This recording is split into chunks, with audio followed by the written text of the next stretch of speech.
Hello all, welcome to a random episode of Sword of Victory. Not so random, but unplanned until tonight, so this is kind of exciting. I have with us tonight our not usual people. We have Sir Perin and Sir Jarren, the Knights Who Rhyme. Liam and Zack. Zack is a regular guest, and Liam is one of our feature players. Why don't we go ahead and do you guys want to add anything today? You've introduced me so wonderfully, so I feel no need. Perfect. Right.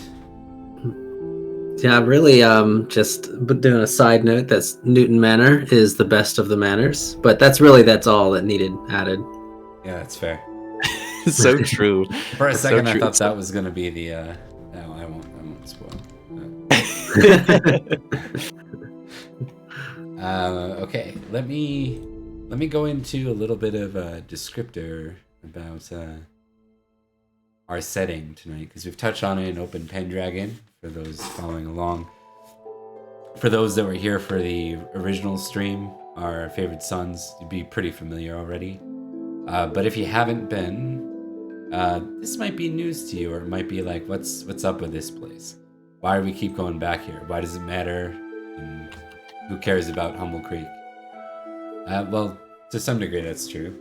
Basically, several years back, our knights were on their way.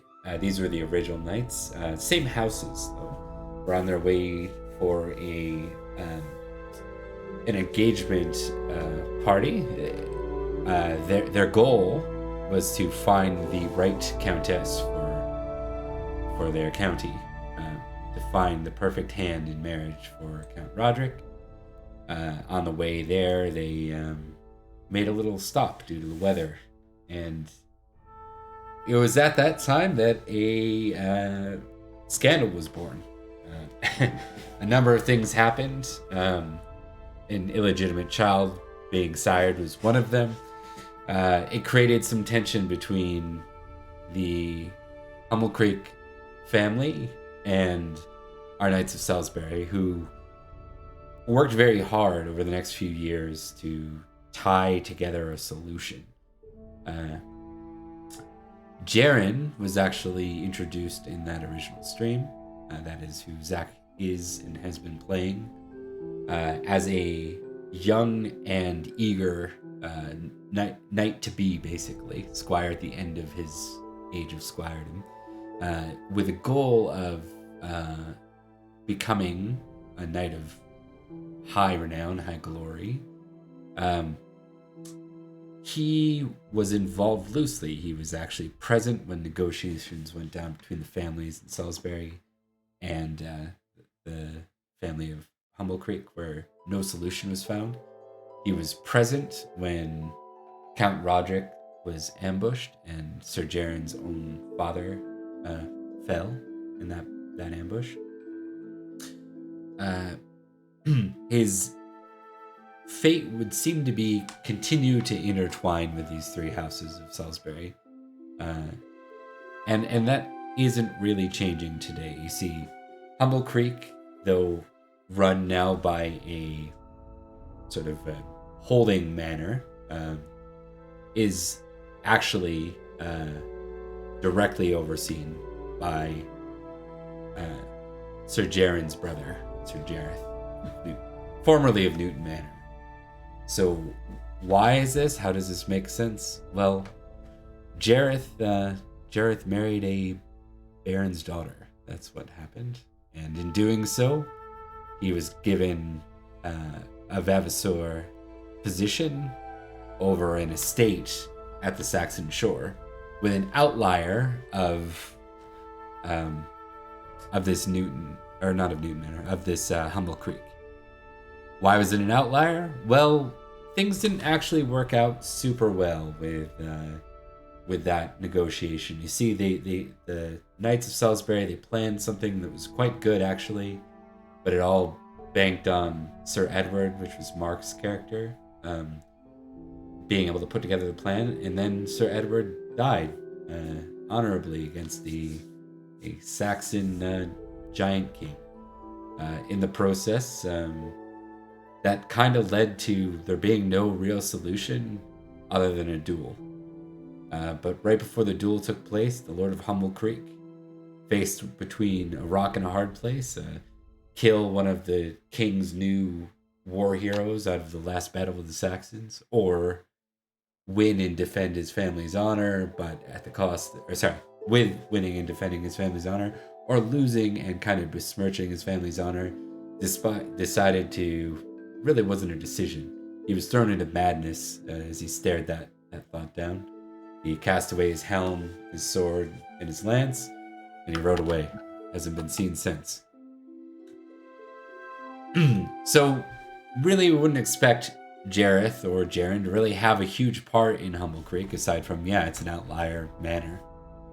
But things have changed a little bit on the Saxon shore lately. 2 years ago, the Saxons pulled a bait and switch and ended up with the county of Caerwent, and then followed immediately by the county of Caercolin as they killed the boy king, or the boy duke. So now, Sir Jareth, the Vavasor, really doesn't have much of an estate that he holds. The Saxons kind of hold it, or at least hold areas all around it, leaving him in a very vulnerable state if he was to stay there. So he actually occupies out of Humble Creek as of these last few weeks and months.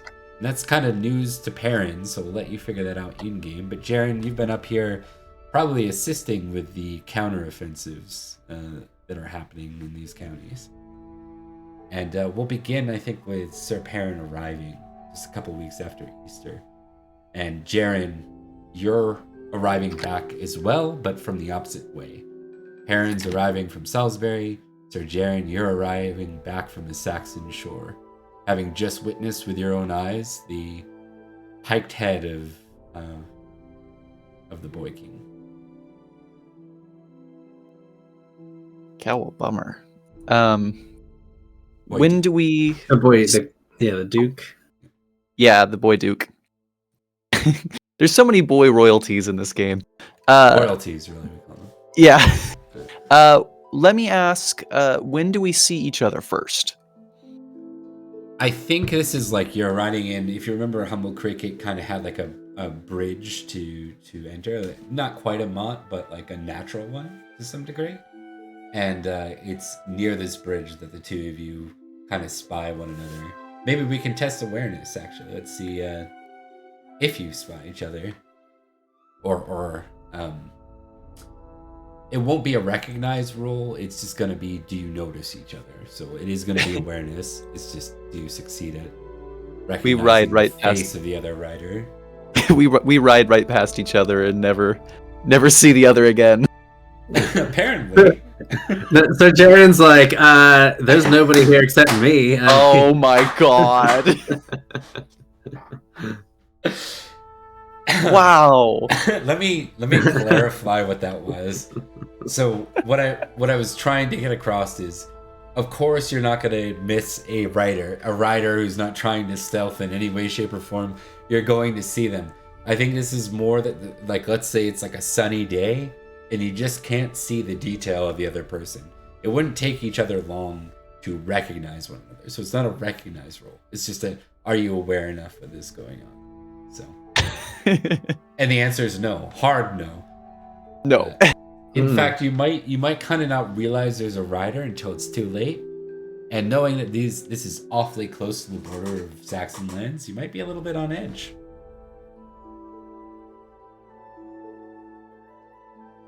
Yeah, I mean, Sir Jarren definitely is on edge, especially if he's just come from some of the war-torn lands with the Saxons. Are we about to, like, semi-collide, or, I mean... You know what, with a fumble, I think that'd be funny. Like, we won't say that you're so clumsy you're gonna hit each other, but, like, maybe you're not realizing until you get real close. I'm going to change it. Rather than it being sunny, we're going to say it's really foggy today. That makes way more sense. So, yeah. It's like coming out of the fog, you almost collide. Whoa! Is that Newton Manor? Of course it is, and who... Wait, who... That voice sounds familiar. Sir Jarren. Yes, and... Well, yours sounds familiar as well. Perin. Perin of Durnford. Right, Durnford. Sir Perin, how have you been? I apologize. I should have been... Well, we both, I guess, should have been more aware. We've gone on plenty of guard patrols together. Far too many, I'm afraid. I wasn't expecting to run into you this far out. Are you perhaps visiting your brother? Yes, I suppose that and much more. I've been participating in some of the defense and in raids into the Saxon-controlled lands. It's quite sad how much land we've lost to the raids of these barbarians, but... Indeed. I hear that you've been giving them hell, though. As much as I can as one single person, while I can take on dozens at a time, there's more than dozens. I don't doubt that. Still, are you heading my way? I could use a traveling companion. I think I should be if you're headed this way as well. What are you doing all the way over here? I mean, it is far away from our home in Salisbury. Indeed. I'm actually... well, there's a lady from Zack's Shore. I wasn't sure what had happened to her, but I recently heard that she was alive and staying safe under the care of your brother, so I thought it would be wise for me to... well, I suppose collect her isn't the right word. Check on her, make sure she's alright. Someone under the care of my brother, a woman. Does she have a name? Aye, Bronwyn. And I'm assuming that Jarren wouldn't know that name. If I don't know. You know what'd be funny is give me a recognize roll. I think that's what it's for. Let's see. Maybe through some off chance, there's only so many feasts. No, hard no. No, definitely not hard no. Yeah. So Jarren thinks for a long moment, squinting into the fog, and he shrugs one mailed shoulder. Well, if she is with my brother, then she is probably in one of the safest places she could be. I'm sure she can be collected. Right. Well, that's good, at least. So, any exciting war stories since you've been out here?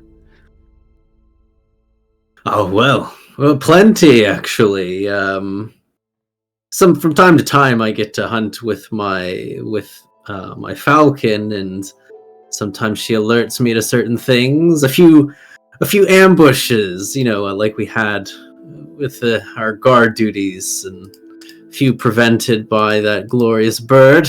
But it might take a while to go into all of those details. I have a question for you, actually, Sir Perin. Oh? You are of Durnford, and therefore you know of Sir Dalen. Yes, my cousin. I had heard that you two were at least well acquainted.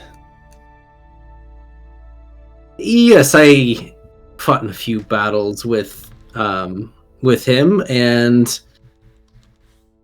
well, I just have some questions for him, and I'm not sure how I can find him because quite elusive. I try not to go to too many feasts. Maybe I should go to more, but right, I suppose you haven't heard then. Dallin is actually a manor lord now, of an outpost manor in the Camelot Forest. Right. They haven't been attending many feasts due to their distance. Ah, I see. Well, good for Curious them. there. I want to see something. Give me a hunting roll, Zach. Ooh. Oh, Ooh. oh, good at this. It's spooky. Kind of good at this. Not good enough. No? Oh, yeah. So, I thought you had already rolled. Did you roll a while back? Because I was going to give you... Okay. I just rolled the 11. I was going to give you a +5 for this one. I was just slow to the start. So I would have got it. Yeah. So, that seems a little odd to you. Specifically, Jarren's background is... As a kid and as a squire, he spent a lot of time, as much as he could, with Blackwind, roaming the realm, specifically around Salisbury, for adventure. A lot of that took you through the forest, right? You don't remember Camelot Forest being terribly far away. Like, it doesn't seem hard to attend it just, that stands out a little bit when Perin's like, oh, they're far away. It's like, that's not that far away, actually. Like, in your head, you're like, that's really not that far away. You know, we have people attend court all the time from all over the island, no problem. It just stands out. Yeah, that's it. It sounds more like a recluse kind of scenario than anything. I think would be the proper way. Yeah, and so Jarren nods as he thinks on it for a moment, but he shrugs once again and says, well, if Sir Dalen doesn't wish to travel such a far distance to go to feasts, I don't blame him. I don't really like them myself. I find them quite boring. There's not much real feats being accomplished. It's not like we're taking the battle to the Saxons by eating too much around some tables. But yeah, I still need to speak with him. You say that feasts aren't exciting, and yet I feel like I had quite a victory in my last one. Still, if you'd like, I'd be happy to make sure that a message gets to them, that you're wishing to speak to them. I'm certain that he'd be happy to speak to you. Every time that, Dallin and I were never particularly close, not since we were children, but every time he's spoken of you in letters and whatnot, he's spoken quite fondly, especially of your prowess with a sword. Something that I've been trying to improve in myself recently. Well, yes, and Sir Jarren perks up a bit on his horse. Yes, I would appreciate a message to Sir Dalen. It's somewhat about his mother, in a way, and Sir Jarren kind of screws up his face a little bit, trying to find the right words.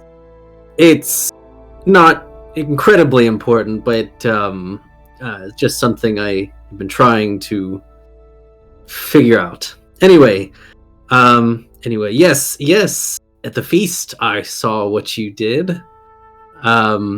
At the one I was at, anyway, the one with that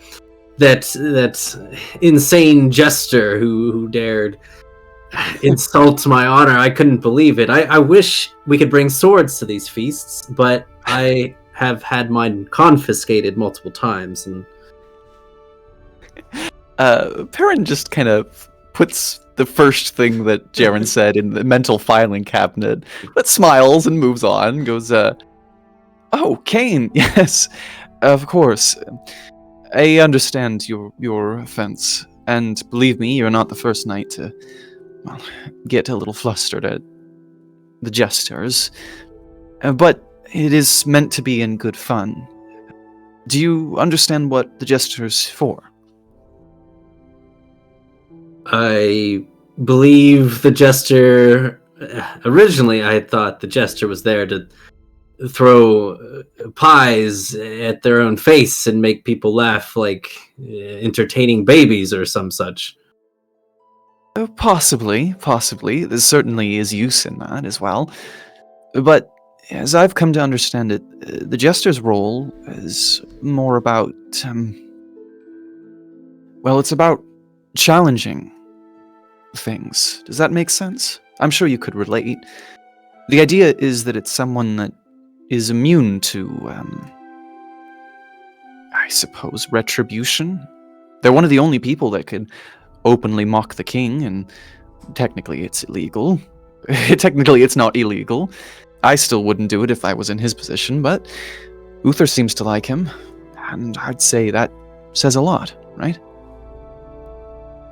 I suppose nobody is immune to the sword, but I do admit I was powerless there at the feast. I didn't know what to say or what I should say,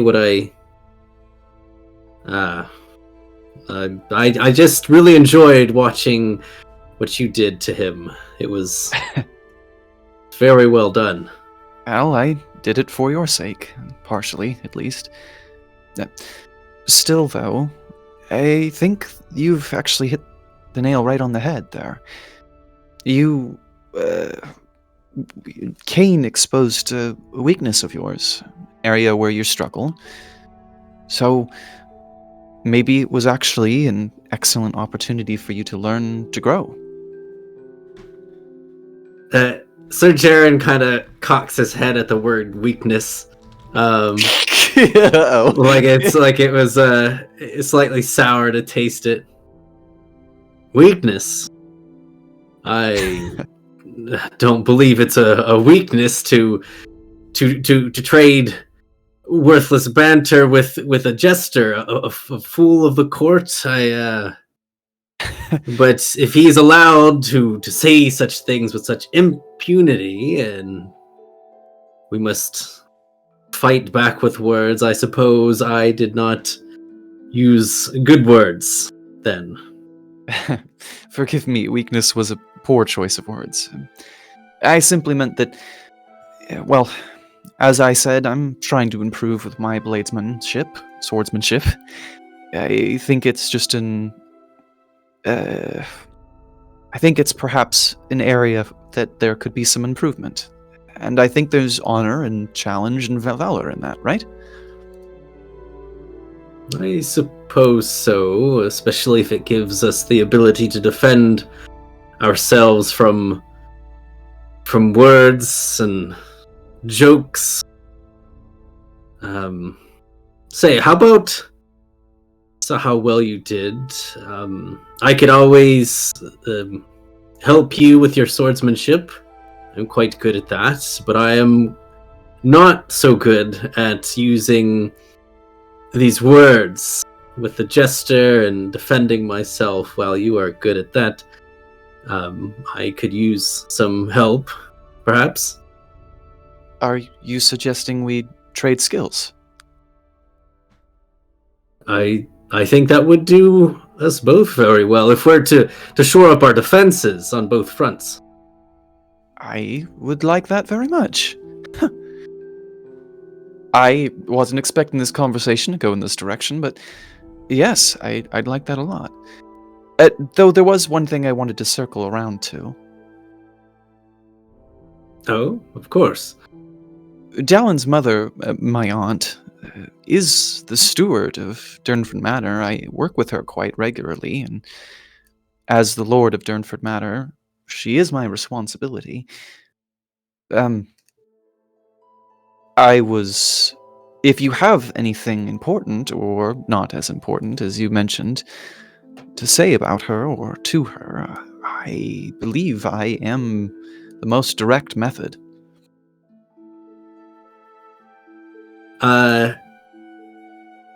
Sir Jarren clams up for a minute as he tries to think of how he got into this corner. That he constantly finds himself in this corner. He looks around a little bit into the fog, like he could just wish for a Saxon ambush to happen, but seeing none charging, he sighs and says, I have been hearing rumors that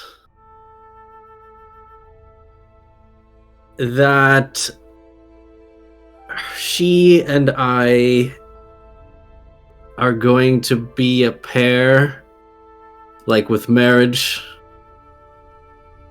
And I have some questions about that, but you see, I'm more familiar with Sir Dalen, and it's just why I wanted to ask him. No offense, Sir Perin, but personal. Interesting.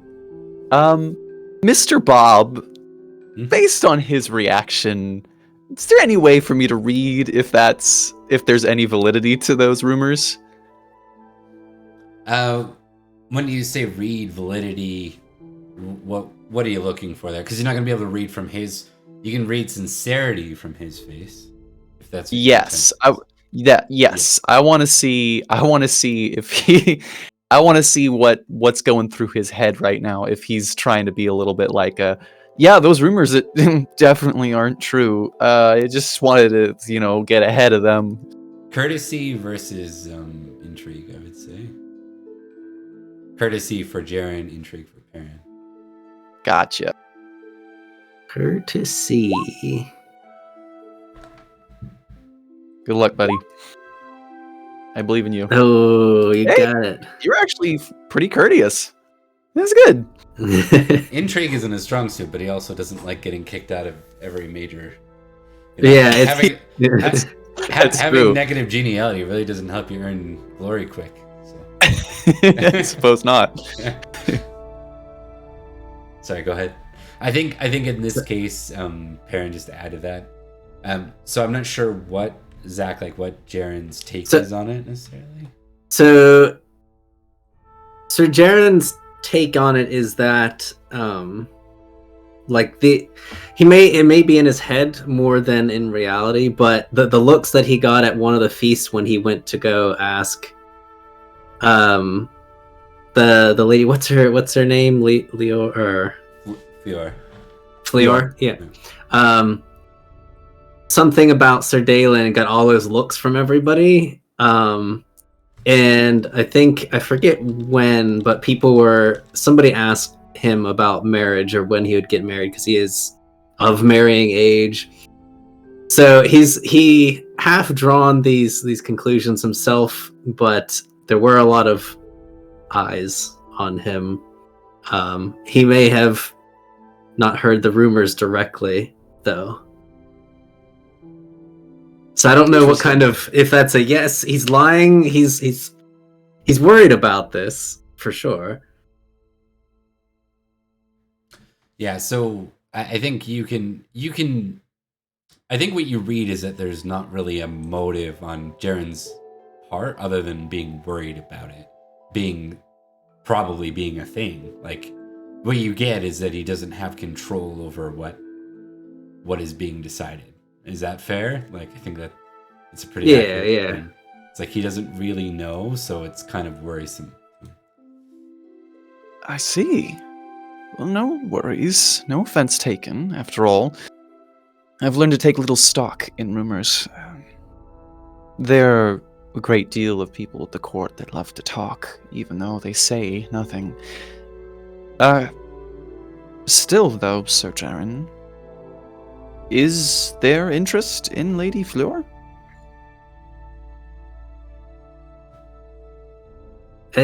Another strained look from Sir Jarren. He's not very good at hiding these kinds of looks whenever it comes to this topic.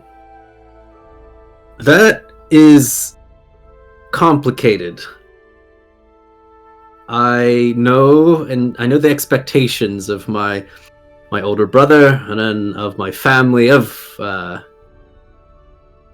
lot of people at court that I need to marry, and probably soon, and bear children and all of that, while I much rather if I am being completely honest, be out on the field of battle fighting back these Saxons so that we can take back our land and live with a bit of peace, I still have to fulfill my duty elsewhere. Did I answer the question? I don't remember. Partially, but it's a satisfactory answer enough. Well, very well. After all, Lady Fleur has already lost a husband, and well, I would hate to have her remarry a soldier only to lose another one. Still, I wouldn't be opposed to stealing you away from Newton Manor. After all, you're close friends with my family, and you're a good knight. I would be happy to see the two of you speaking at some point, but don't feel the pressure of rumor or the pressure of my family to influence you in any way. She's good conversation, at the very least. Ah, well, good. I'm glad I have your approval and your advice. I am not good at dealing with this, with rumors and eyes expecting or not expecting, or grudges, or the whole thing. I don't have a mind for it like my brother does, and I wish he could do all of that, and I could stick to being out here with a sword in my hand and a few Saxons to split in half. But no, these feasts and these politics still happen. And they will ever march onward, even long after we're gone. Still, next time you hear one of these rumors, if we happen to be at the same feast, simply point the person out to me. I promise you, I'll make sure that they stop making you uncomfortable. And I'll do so without any, complications. Just like with Cain. Yeah, Sir Jarren raised an eyebrow, but when Cain was mentioned, he smiles a bit. He nods. That does sound good. I would like to see a few more of your what is it called when you trade words in such a way against each other? Is it speeching? Is it That's an excellent question. I have to ask Bob if I'm allowed to use the actual term for it, because it doesn't get invented for a few hundred years. Can I use flything? Is that good, or you want to call it something else, Bob? I think so. I think, yeah, let's do it. So, I don't care about chronology other than themes.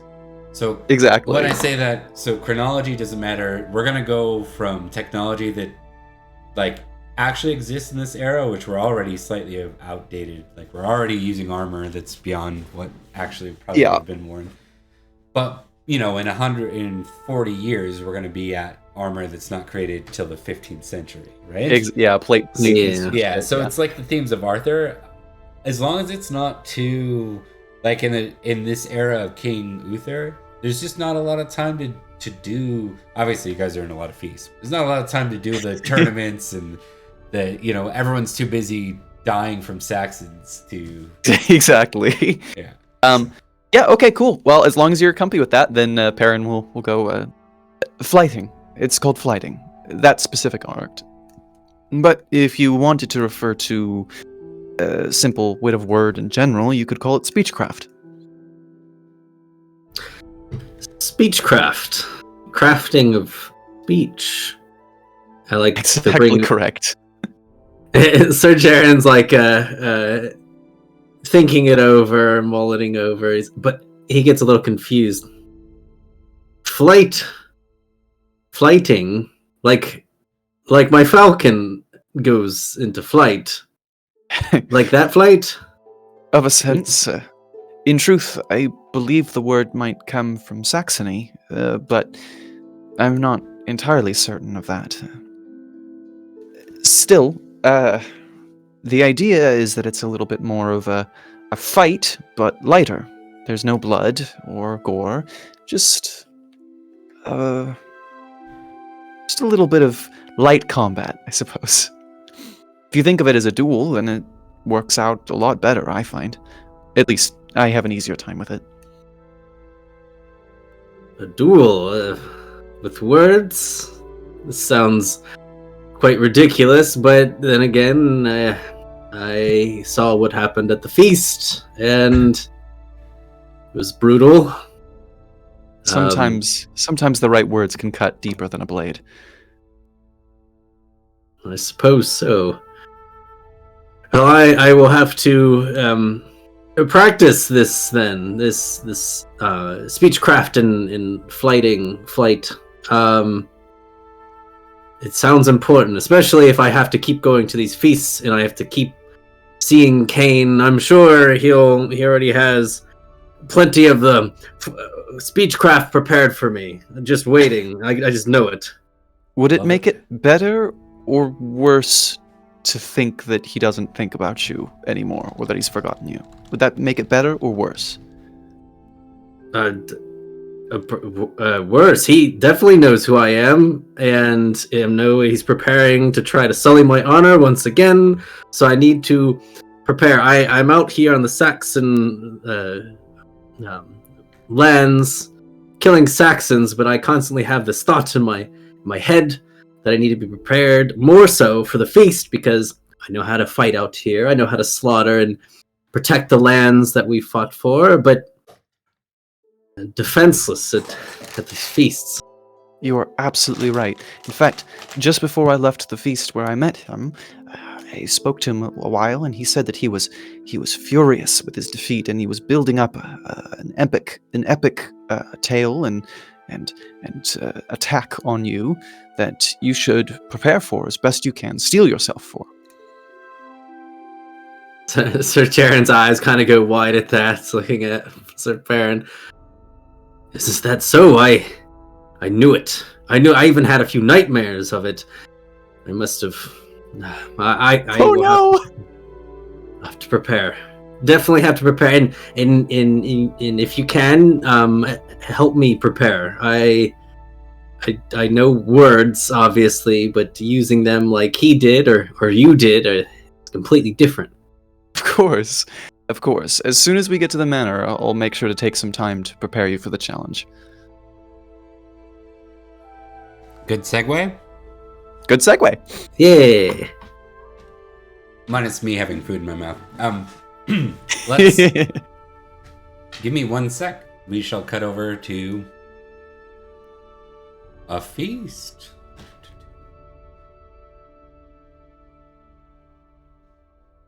All right. It works. I think as you arrive into the manor, you're both surprised to see that there's some kind of celebration going on. Like, this isn't something you would have thought was happening, Jarren, and I think Perin, it's not Easter, it's not Christmas, you know. Usually these things are reserved for maybe weddings or maybe important milestone birthdays, something like that. Oh my god, Canford's here! Ah, I'm gonna cry! Yeah, he's still here. Still alive. He's still here! Oh, buddy. All right. Why don't we, as you kind of get into things, why don't you both test your appearance?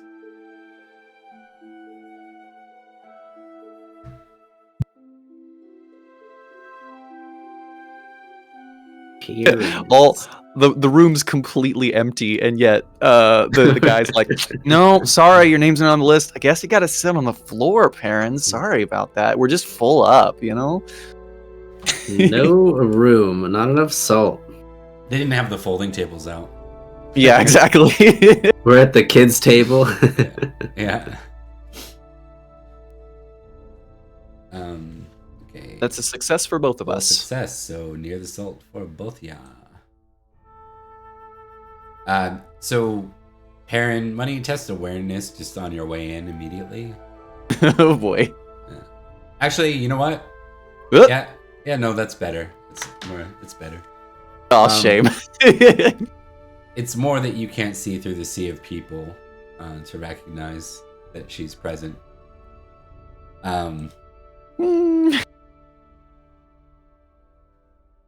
You can tell that there's some kind of celebration going on. The trio of Humble Creek, the original family, are still here. Sir Cadford's here. You notice that they're seated at more of like a guest host seat, and that Jareth and Lady Lilia have actually taken the head seat. Interesting. And we are actually straight up at Humble Creek right now, yes? Yeah. Yeah. Yeah. Okay, cool. There was one other thing I think I was going to share. I'm trying to remember what it was. It was probably something super important, and we'll throw everything off now that I don't remember what it is. It always is. It always is. Details. Oh, I think so. Jarren, that's what it was. You, like, to be clear on why you're up here, you were called by your lord brother to assist with the Saxons when things looked a lot more unknown and dire. And you did actually assist with like the prepping. You've gone on more than a couple raids already this spring. So. Yeah, makes sense. Sir Jarren has been raring to go. Yeah, exactly. This is your basically the count released you to go out here, knowing that you were eager to get back involved. Remember your last conversation with him where you were very blunt. So. Yeah, I think I rolled really well on some kind of card with the host or whatever, and yeah.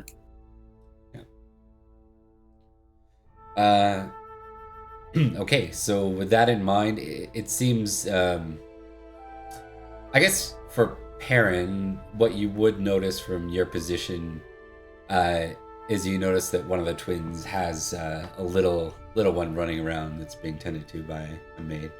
She would be, 44, 45, 46? It's been 5 years. It's been 5 years. Yeah, well, 5 years, but the pregnancy's 1, more or less, so. Right. Yeah. Yep. Oh, boy. Yeah, not awkward at all.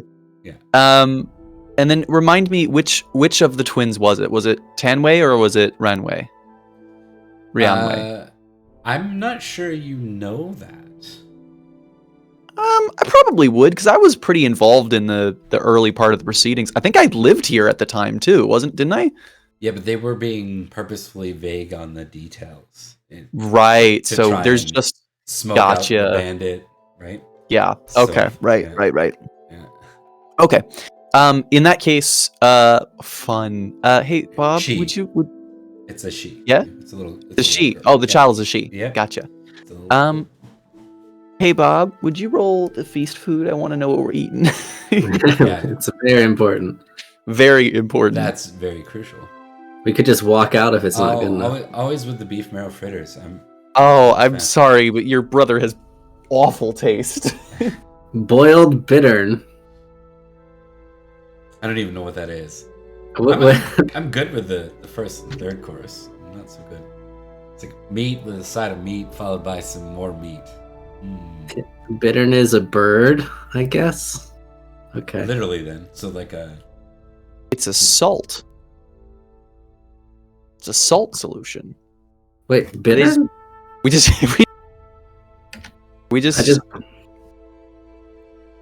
Just boiled bittern. What? There's American bittern. I have bird when I googled bittern. Oh, you're looking at bitters. Yeah. I am not bittern. Bittern. Okay. Yeah, I've got some salt. Solution. I'm like, okay. We're gonna eat salt water. Hey, then we're all close to the salt. It's like beef marrow fritters followed by boiled water, boiled broth, basically. It is probably the bird, but I just think it's funnier. I think the salt water's funnier. Yeah, it's a bird.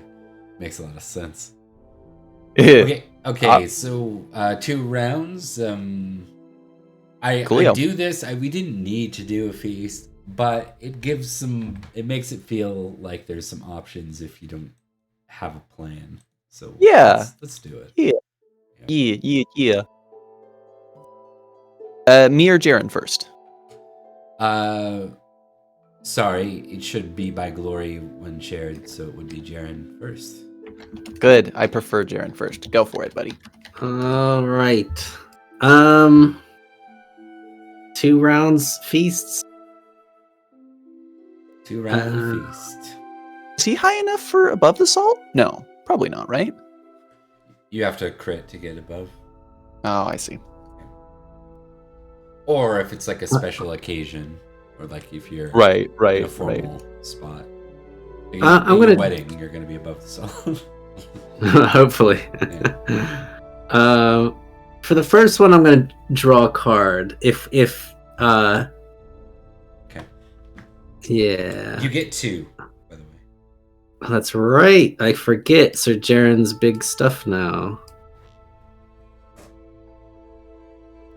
Oh, So we got juicy tales. A guest has some juicy tales to tell about the host or another significant guest. Keep this card. You miss the next round of the feast as you are all somewhere listening to gossip. Subsequent round, you may discard this card to avoid the geniality penalty imposed by another, or to gain +5 to any intrigue roll. Interesting. A lady flirts. We gotta do this one. I don't know. It'd be kind of funny to have Juicy Tales come up and somebody's like, "Hey, did you hear about Sir Jarren and Lady Fleur? Have you heard about that?" Tell some good stories. Lady enjoys your company. I'd be so bad at flirting though. You can always invoke your passion. Passion for a family, for flirting. Yeah. I'd miss the next round if I kept that card, though. Though I was gonna do an intrigue roll, and I was gonna talk to somebody next round anyway. So, let's keep the juicy tales. Okay. You missed the next round of the feast? Oh wait, that means I won't be able to do anything except. Yeah. So I won't be able to talk to somebody. I say go for the flirt, buddy. Yeah, I'll do the flirt since it's just a 2 round. Yeah, that's a weird one for the juicy tales. So it's like that's like 2 rounds wasting, basically, right? So you does nothing immediately. You keep the card. Then the next round you miss to hear a juicy tale, and then so it's like a super intrigue for 1 round. Better be a really juicy tale for that to be 2 rounds worth of intrigue. But, Yeah. fair enough. Well, let's do a lady flirts. We can invoke a You may. And passion. Well, do I want to, or do I want to? I kind of want to fail it.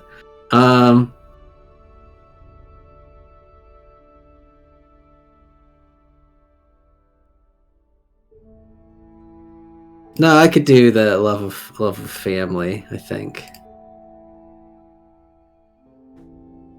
Get some geniality and try to have come out of this with some kind of respect. Hell yeah. All right. So flirt at +10, I think. Flirt. Oh boy. What if it's one of the twins? So it's a failure, but it's not a fumble, which is upsetting to me. Oh, that's a shame. That's actually that was pretty close too. That's very close to your critical. Just make sure that we got that right. Yeah, I have a 4 in flirting normally. You have 4, and then you got. Okay, gotcha. Yeah, he's probably somebody comes up to him and compliments him on his outfit or something, and he's like, This No, this is nothing. You should see my chain mail. Still has some blood on it, but I'll clean it off soon. I'm going to invoke the Mythic GM emulator to find out whether or not who this is. So let's ask first. Is it Lady Brandon? I'm gonna go with like a very unlikely, but she also doesn't know Perin's here. Let's go with no way, which is only like a 15% chance. So roll a D100 for me, Zack. 82. Yeah, that's a hard no. Now let's ask the next question. Is it one of the twins? I would say that's likely, or somewhat likely. Here we go, baby number 2. Yeah. Let's go for 2. Let's give me another D100. 94. That's a no. That's a no. Interesting. Plot thickens. All right. Is this Jarrett's wife? I'm gonna say 100% chance? 120, I think. right. I'm gonna say it's basically impossible because she's reasons. So give me D100, 5 or under. It's her. Oh, 6. So close. So close. Okay, so that basically rules out all the named figures, right? So this would be likely be a relative or friend then. So, right, I got all the named pieces here. So,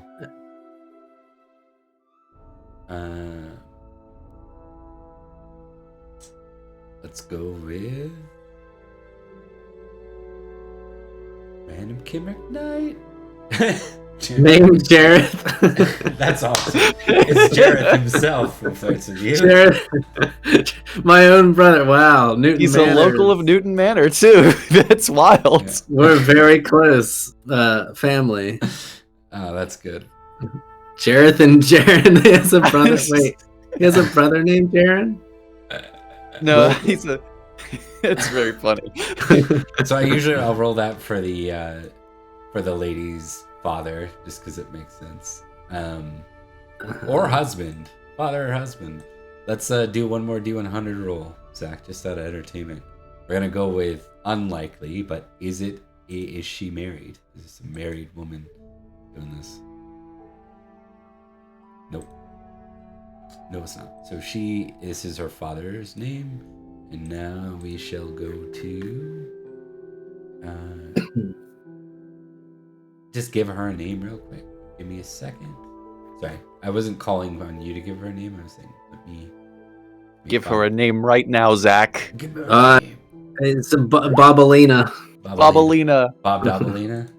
Bob Pendragon. Dobalina. Angerad is Angerad. Anger ad.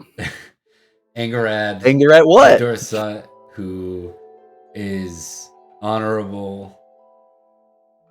I think she's one of those types that makes Jarren uncomfortable, like the slightly drunk worldly 14. She's she has a good time, likes to drink. She's not the best looking lady. Hasn't kept herself up very well, and she's doing that auntie, like pinch the bum kind of thing, the awkward drunk aunt kind of scenario to Jarren, that probably gets Jarren floundering and backpedaling out of the scenario. That would be entertaining to me, I think. What do you think? Or do you want? Yeah, that does sound perfect, because Jarren is the opposite. Especially once he found out what she was trying to do, because it probably wasn't obvious to him at first, and then he just made every excuse in the book to like move down a few chairs if there were extra chairs. Be like, I spilled my my ale, right? Whoop, spilled something else. He smacked something. Yeah, one of the knights nearby just looks at you and is like, steady with those hands, Jarren. You haven't been drinking, have you? Drinking, yes, plenty of drinking. Perhaps I should lay down over there. That's great. You still end up with 1 geniality for the round, despite that. So. Okay. And we'll go with Perin. Perrin's turn to do Perrin things. Okay. Obviously, the important thing is Bronwyn here? Where's she at? Right. Because I know she's staying with Jareth, so she would be near the salt, probably on the other side of the room, though, in a way where you'd have to kind of go talk to her. Then I'm gonna do that. I'm gonna do that right now.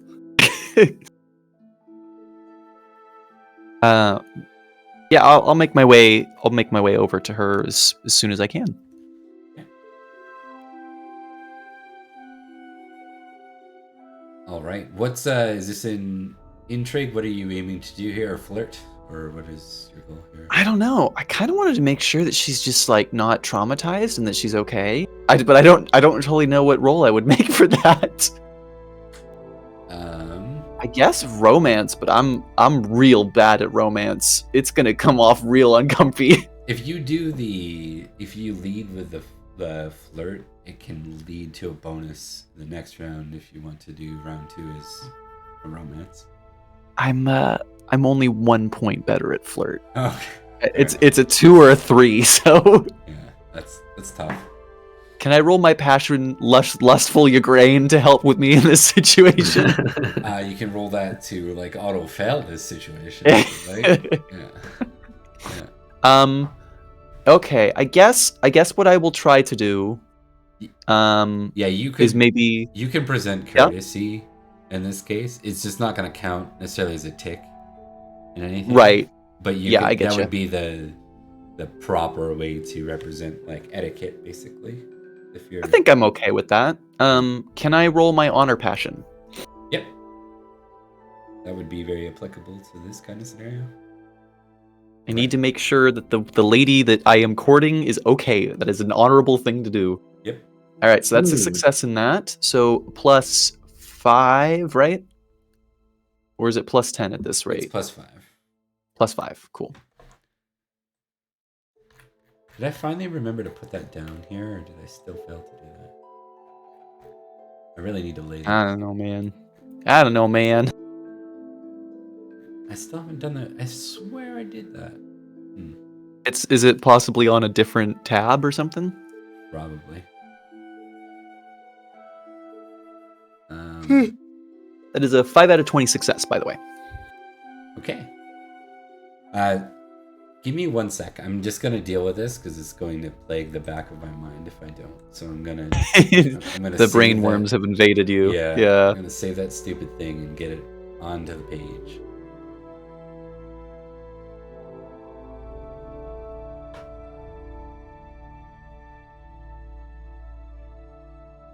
All right, it's there. There we go.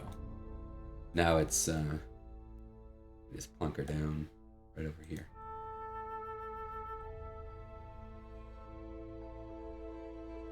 Map tape.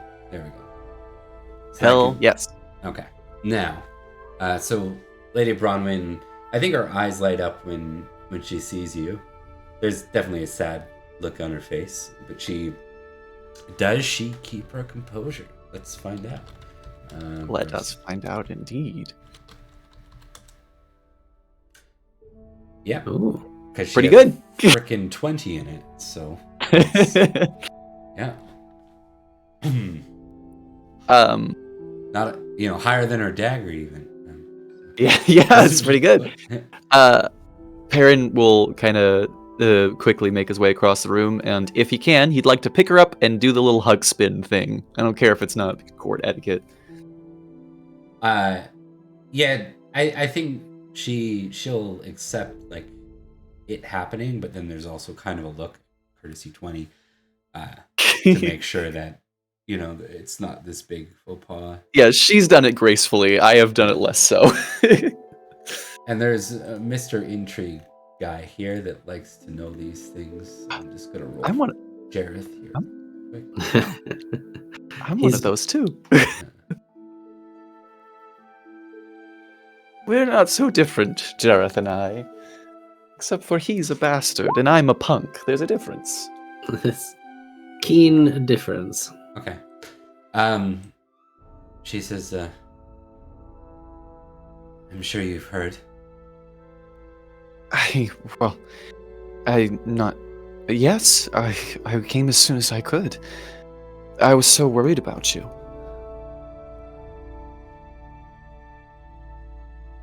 I made it. But my father, he looks down. I'm sorry. Lands are taken. For now, yes. I won't ask you to speak about what you're uninterested in speaking about. But I'm here for you if you... What I mean to say is... I'm sorry. I'm sorry that I wasn't here sooner.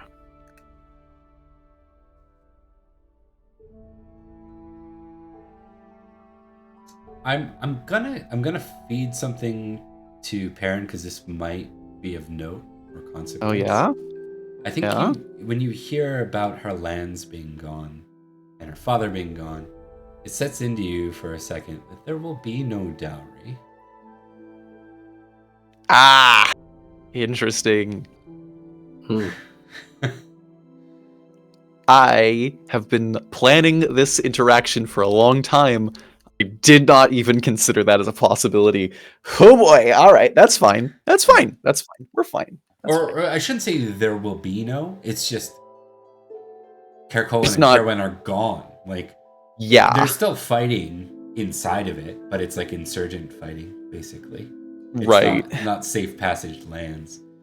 It doesn't mean you can't do anything. I'm going to leave that to you, but I think it's just the first time where that... It's sense. important. That's important information for the politics of knightly court. If Perin recognizes that in that moment, I think he does. He makes no signs of showing it. I think he's going to try to continue to be a beacon of joy right now for her, rather than any worry. So, are you all right? Have you been eating well? Has Jareth been taking good care of you? They've been very good to me here. That's good. More than I could ask for. Humble Creek is known for its hospitality. I'm happy to see that you're well. As well as you can be, of course. She gives a look when you say that, like when you say hospitality, she's like, that's one way to put it. Like, kind of thinking of the scandal, but she moves past it just as quickly as she thinks it. He smiles and he goes, I spent a lot of time here when I was squired. So I might have a slightly different interpretation of things here, but still, it's good to see you. It's good to see you as well. And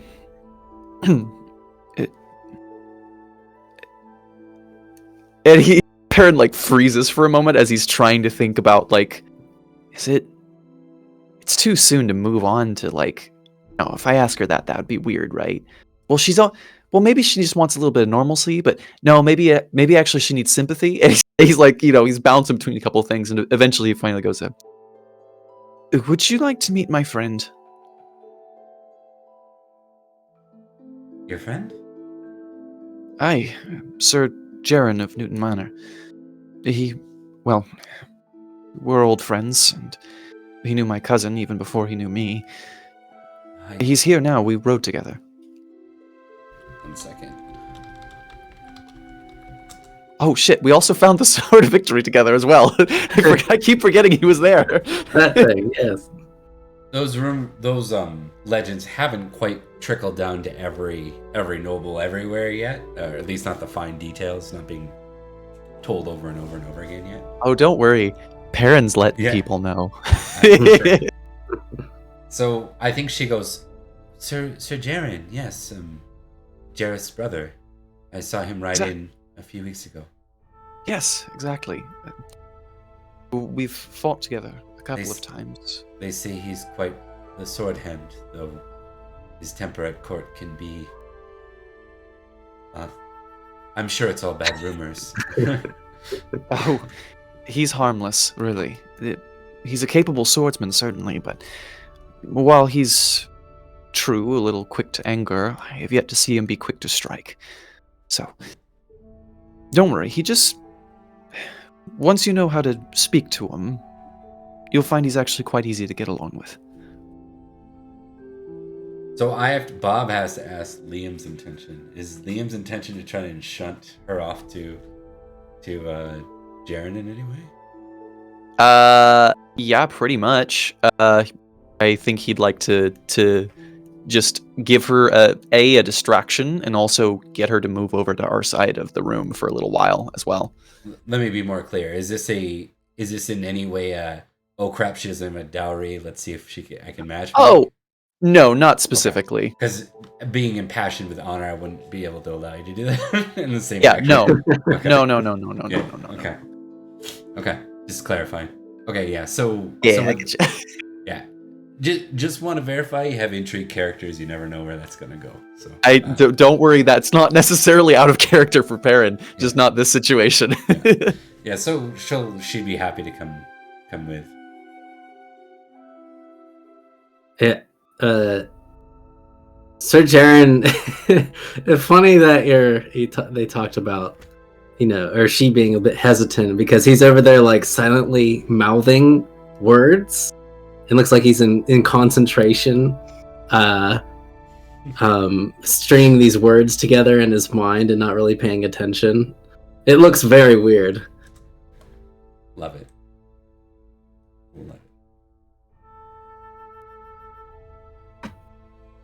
Jarren. Sir Jarren, sorry. This is Bronwyn. I think you saw each other before, but I'm not sure if you've been properly introduced. Right. I believe I've seen you here, my lady, but I have not properly met you. Yes, I am Sir Jarren of Newton Manor. Oh, my name is Lady Bronwyn of... It's still yours, Bronwyn, even if it's not under our control right now. I'm from the Saxon Shore.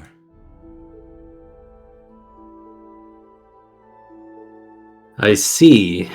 Which was randomly rolled, by the way, when we made her.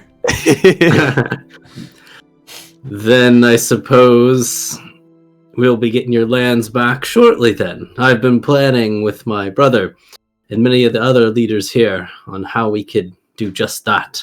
It may take some time and some effort, but it will be done. With Jarren's eagerness to fight the Saxons, I'm sure we'll have it by the end of the week. But, I don't wish to overpromise. She has high courtesy. I'll give you both like an intrigue test on this. I like those. I'm good at those. Am I still impassioned as well? Yeah. Fuck yeah! Intrigue. Yeah. What are these words? Oh, it's so close. So close. Do I get my impassion? But that was, or was that just on my round? No, it's for the round. You get it. Yep. Oh my god! I made an intrigue roll. That is like the first. You did it! time. I'm so proud of you. You are actually better at intrigue than you are at courtesy too. That's whack, actually. Well, I didn't. I should have added 10 to my courtesy roll. Shouldn't have I? I didn't add it to courtesy. So technically 3 is my intrigue. Wait, so what was that? I may have. I don't even know when I rolled courtesy. That may have not been in the feast. No, it was outside of the feast. Okay, yeah. So that one's naturally 13, I think. Gotcha. Just give me a second here. I wanted to check something with Lady O'Brien here. For the first time, Sir Jarren sees the inner workings of words, and he's like, brain exploding. Her father, Trevor, and she's from Cairwind, not Kergolan, just so we get that. She was forgiving 15, but she was also vengeful 18. This is that shift, I think, I want to demonstrate here. There was a look before when you first met her, Liam, when Perin first met her. She was forgiving 15. This is her slightly heel turn. Funny enough, she had a hospitality of 20 when we first rolled her. That's hilarious. Like, Wow. Yeah. we actually... She got no house. She got no house to hospitalize. Yeah. So, what I'm getting at here is that forgiving's gone.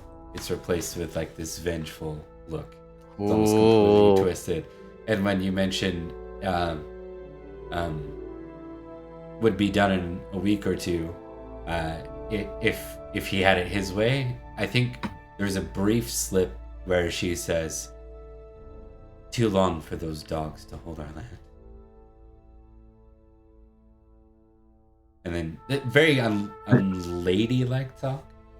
Jarren likes it. Yeah, Sir Jarren smiles wide for the first time at this feast, probably, and says, "I agree wholeheartedly. These Saxons coming to our lands and stealing and destroying, it's enough. If I would have been sent here earlier, but it seems our lords had, especially Sir Perin and I, on guard duty over in Salisbury for far too long. But now we're here, and, well, we can get things done." Well, there was some reason for that, of course, given our adventure. Right, I suppose we were ambushed by Saxons, even over in Salisbury, and had to fight them off, but... Not to mention the other adventure. The big one. With the giant. Oh, right. Right, and the collecting of the sword. Well, yes, that the king has now, and he is probably conquering all of the Saxon lands wherever he goes with that sword. Probably. I've seen it unsheathed. Its power is great. I imagine that Uther will have no issue reconquering the Saxon shores.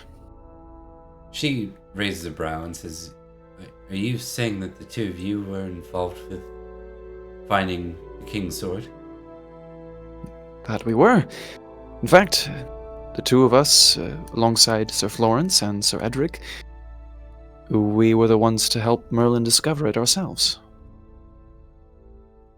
And Sir Jarren, when he hears the word Merlin, he kind of grimaces a little bit, but nods.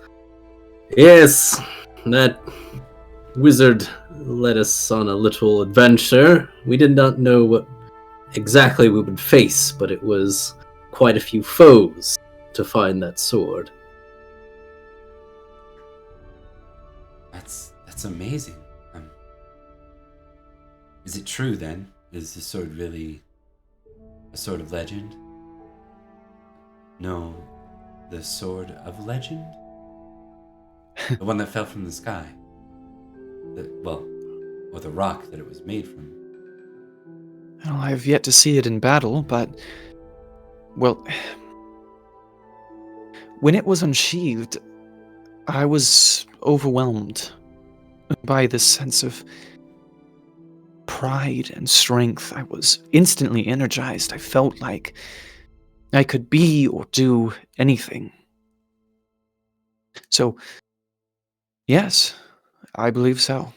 In fact, I'd stake my life on it. It was quite amazing to see it. I wish... Well, I am not sure where the sword came from, if it came from the sky or stone. We found it in some water, a lake. There was... Merlin retrieved it as we fought the creatures who defended the sword, but I believe we found it in some sort of lake. That's correct. Though its exact location, I'm afraid I do not have. Traveling there was a bit strange. I don't understand why now, why Uther, but do you think this will help with the Saxons? I mean, surely it must. A sword, I'm certain of it. a king with a sword that... I'm certain it's of been it. spoken about for generations by us Kimmer, right? Our Aye. grandparents and their grandparents. I have heard that it's quite old. Still, Uther, if his track record is anything to go by, he will push, and he will use the sword. And I'm very much hoping that we'll be at his side when we do so. Well, at least in his army. It would be nice to, well, if not find vengeance, then at least find justice. Speaking of which, Yeah. give me a quick recognize roll, both of you. Add 10, please. Do it. On top of our passion? Yep. Or Yep, on top of it. So if you have Ooh. passion, then 15 plus 15. Hell yeah. Man, we are making the same rolls tonight, Zach. look at that. Starting with a failure, 20. Fumble, yeah. The fumble and the awareness. I've realized the last 2 times I've had Jarren on, he's fallen off his horse or something. Yeah, it's time to not. I didn't want another, at some point that just becomes his skill at that point. Yeah. It's all intentional at that point. It's a tactical maneuver. You see one of the Count Roderick's knights arrive. He seems to be looking around. Sir Leo. This is one of the Count's household knights. It seems strange to see him up here. Yeah. Lady Bronwyn, would you excuse us? I think I recognize that knight. All right, and we're gonna flip into round 2 for that. Round 2. Yeah. Starting with Jarren.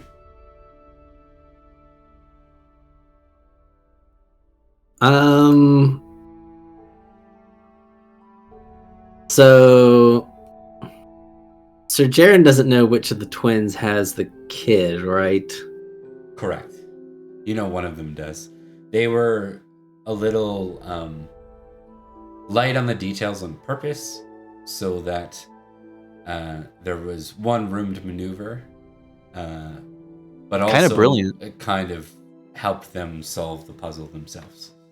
Yeah, it's kind of brilliant too, because they also they can claim whichever one gets married off first, regardless of which one it is.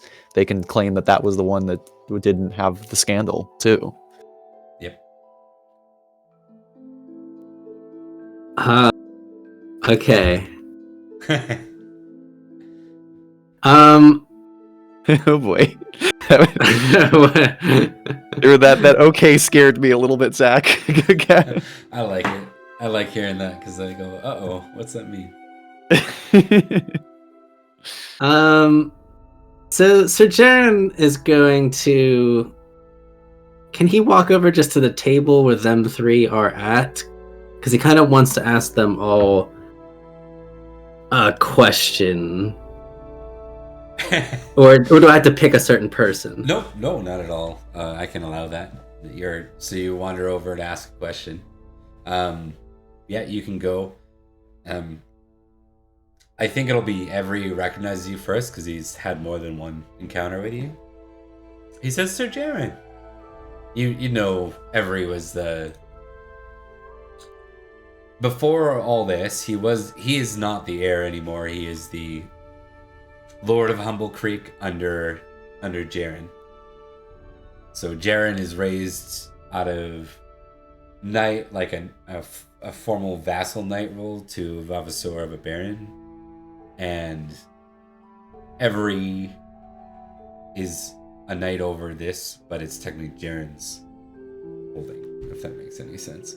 So it's like he's kind of like, you know what Every is? Every is what you are to Newton Manor right now, but to his own. Okay. But to his own familial land. So you can imagine that, like someone else came over and took over Newton Manor and then put you in charge of Newton Manor, but it was like an external person.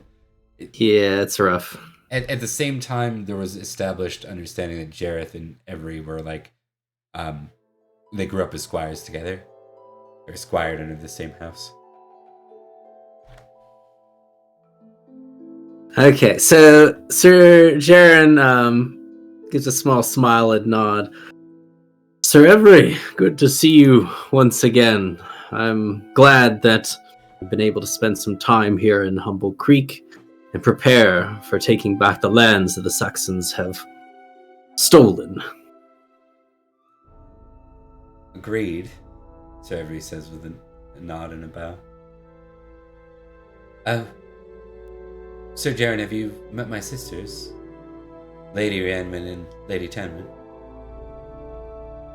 I don't believe I have. It is wonderful to meet you two. And he nods to both of them.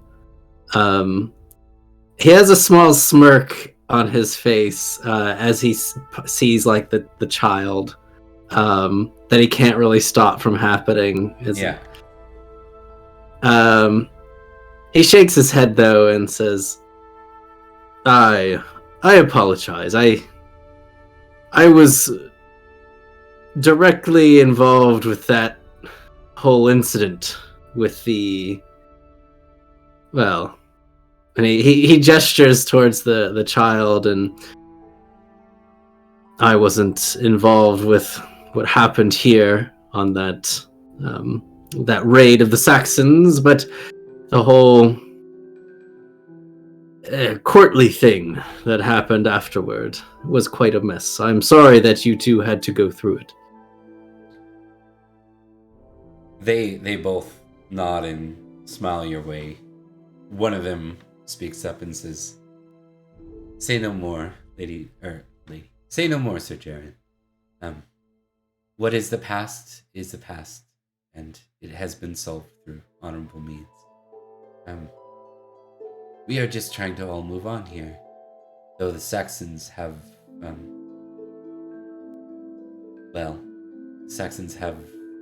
other ideas in mind.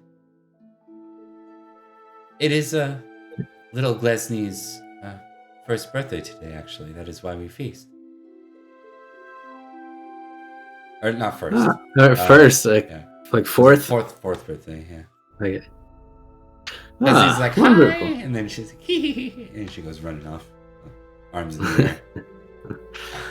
It's got like a tin bowl and like a spoon, and she's hitting it, and there's like a maid chasing after her, trying to get it back. I bet Lady Lila's mean to that kid. Sir Jarren loves this, that the kid is disrupting a feast. He likes when that happens. He gives a little wave to the child as she runs up, and turns back and says, "Of course, the past is in the past, and I ask your forgiveness then for bringing up a different topic of the past. But it is something I've been wondering about, something or someone that I was hoping I could find, and perhaps their honor regained if they helped fight the Saxons."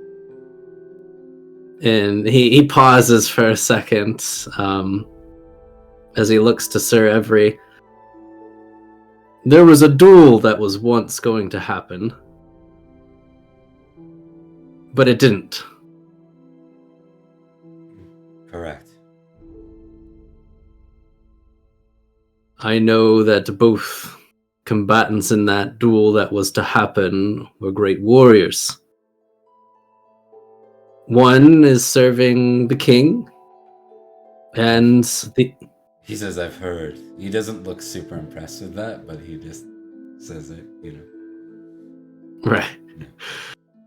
And the other, well, I am not sure. And I was wondering, in the hopes of regaining such a warrior, to know if you had any idea of where he may have went, that perhaps his honor could be restored by fighting alongside our people.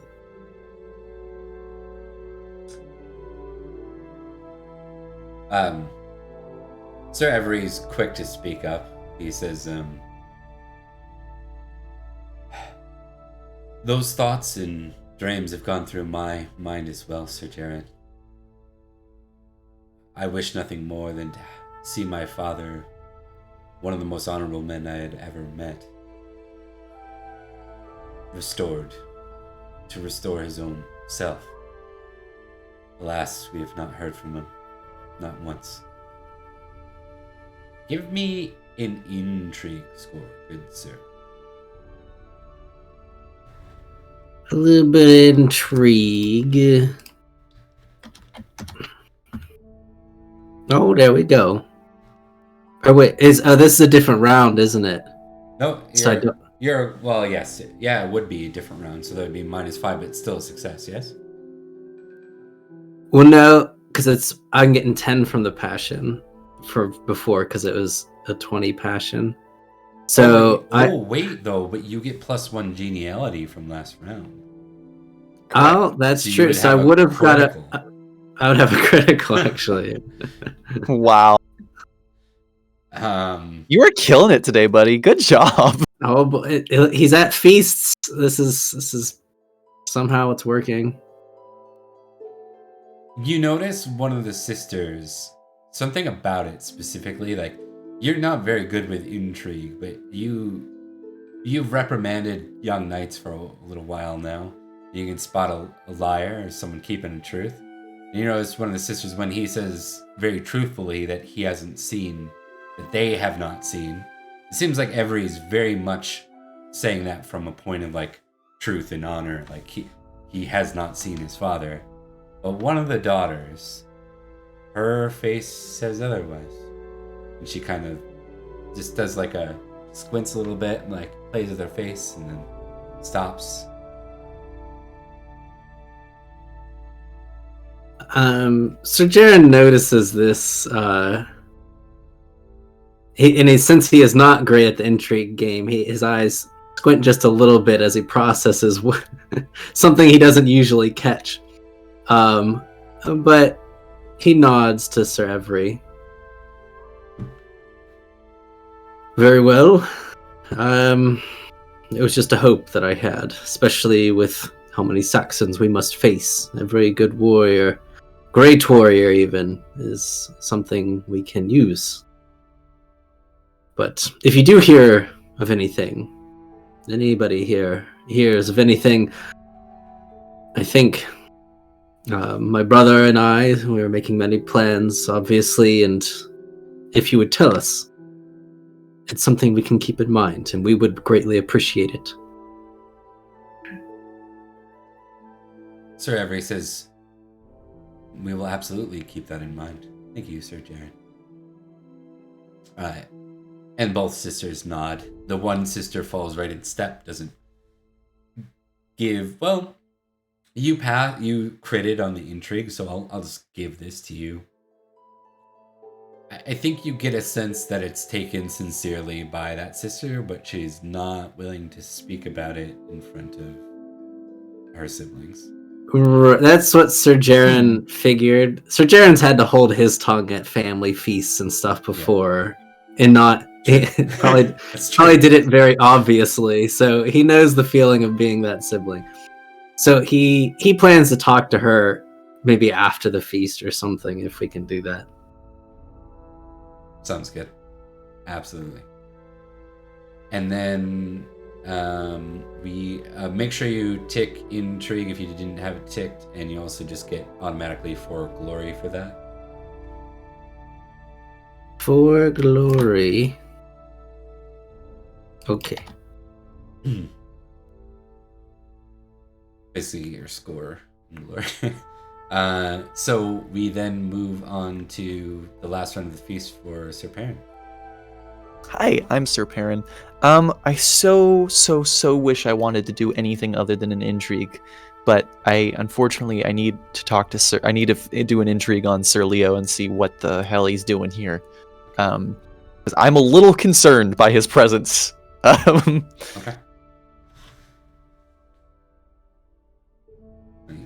Give me the. I have a 1 geniality. Is that right? You know I guess what? I didn't do an action. I didn't do a straight up action last round. Actually, though. You have intrigue ticked already, yes, for the round. Correct. Correct. On your way, you encounter. Roll. Give me a feast deck card. Ooh, all right, fancy. There's a reason why I'm doing this. A wayward wife. Oh no!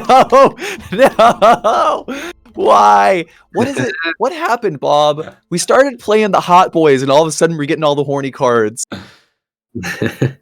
Another knight is looking for his wife, who just walked away after propositioning you.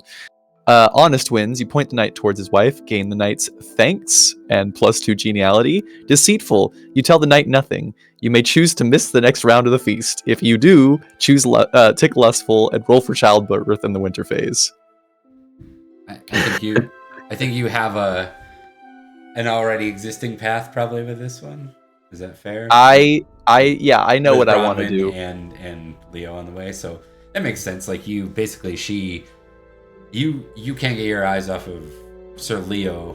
She comes up, propositions you, you move on. Her husband comes immediately after. It comes up to you immediately after.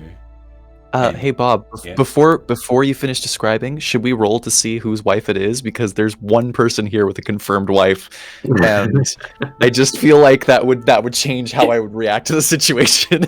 Go for the 5% like I did. Yeah, 5%. You roll a D100. All right. I really don't see it happening. I don't either, but just in case. No. It's an 80. All right. Yeah. All right. You live today, Jareth. I will shoot myself in the foot as long as I injure you in the process. Okay, cool. So, go ahead and yes. Yeah.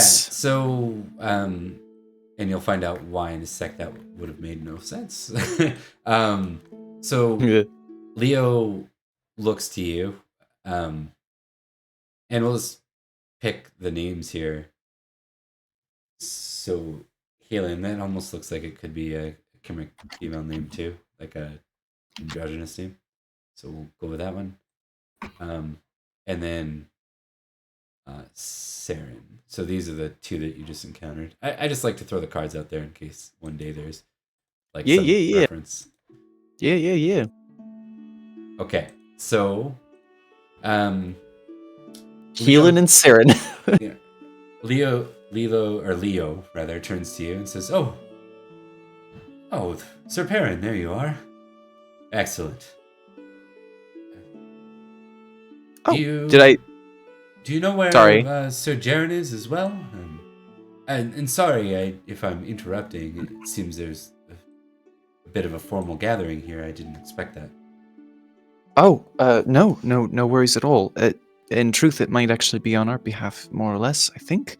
I'm not certain, though. What exactly are you doing here, Sir Leo? Oh, well, I've come to retrieve the two of you, actually. You're being called to war. The Count has,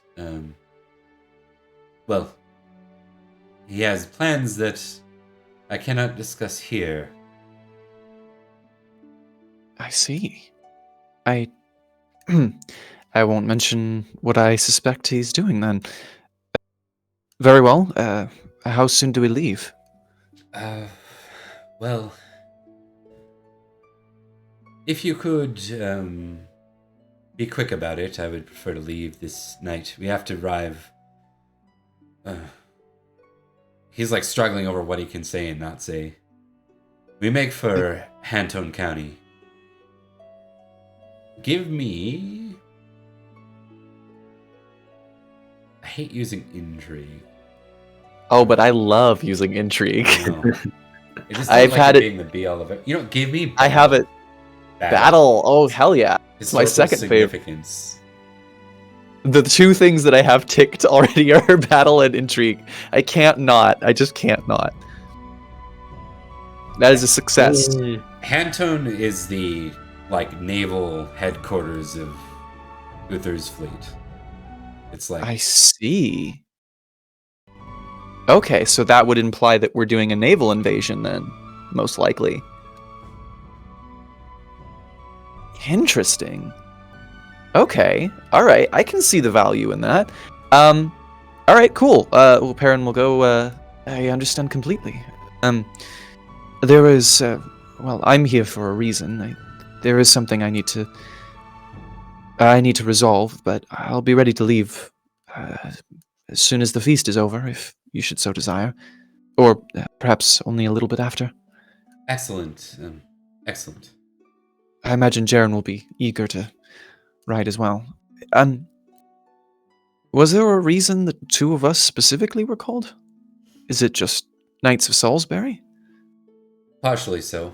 Some of the other knights are already on the way north, King. I see. Then perhaps it has to do with the and he kind of taps where his sword would be. It has. Well, the king's matters north, most likely. But as far as the two of you being retrieved, well,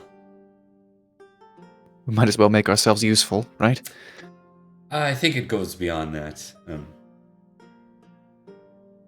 I will tell you on the road. Very well. For now, perhaps have a seat, and you can take my seat even. The feast is wrapping up, but if you wanted to have something to eat and drink, I'd say now's your opportunity. He will be temperate. He'll say, I think it's a long ride back. No need to take from this already difficult scenario this far to the coast. This close to the coast. Well, so be it. I'll see you after the feast then. Excellent. That is the end of the feast rounds, yes? That closes? Yes. Okay. Yes. So with that, Sir Jareth gets up at the end. They actually sing "Happy Birthday" to little Glesney. Aw. Yay! Yeah, and she's like super proud, running around. She's pretty tall for 4.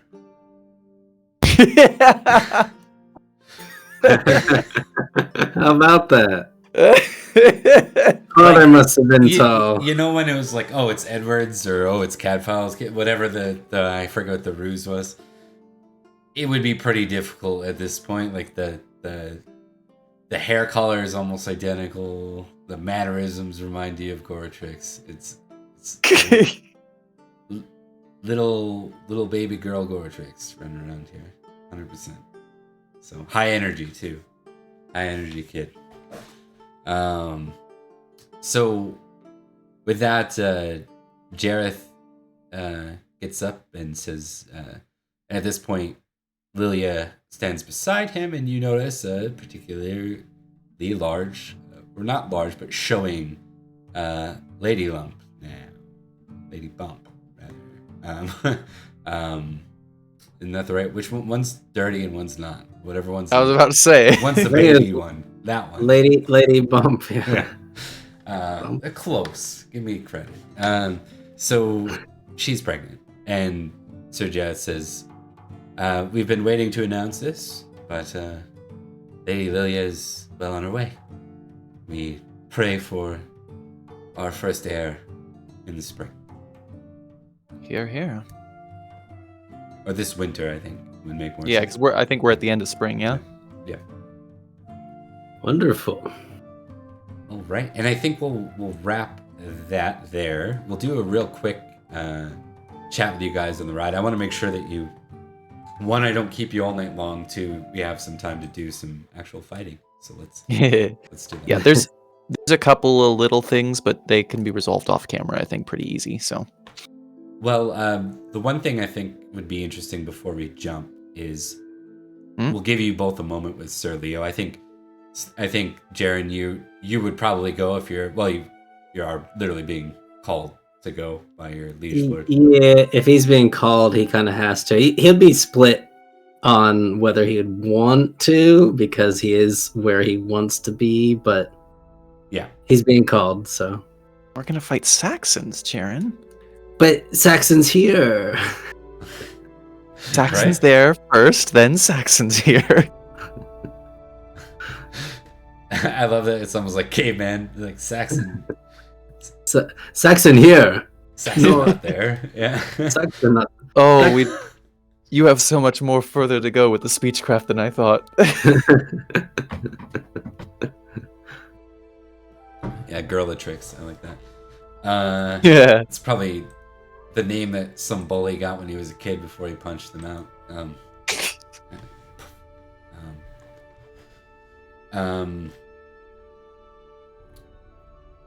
Let us do a quick conversation with Sir Leo. Sir Leo looks at the two of you and says, sorry to be so quick with pulling you out of there. I realized that you were likely involved in some important family times or relations. If I understand correctly, Sir Perin, you were squired there for a time. I was hoping to see Sir Cadford, but I appear to have missed him, more or less.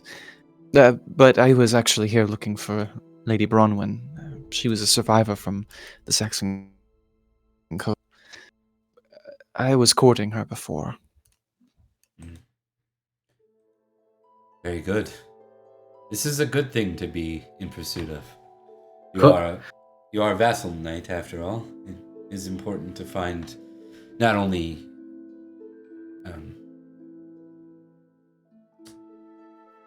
a partner to have children with, but I think we can all agree that the right one for you is important. Indeed. So, you had some briefing. Oh, sorry, Jarren, go ahead. No, sir. So Jarren has been completely silent when it comes to courting. So he just sort of like nods along, like, Yeah, sure. Yeah, sports, whatever. Anyway, Perin goes, forgive me, Sir Leo, I believe you were intended to brief us once we were on the road? Oh, right. Yes,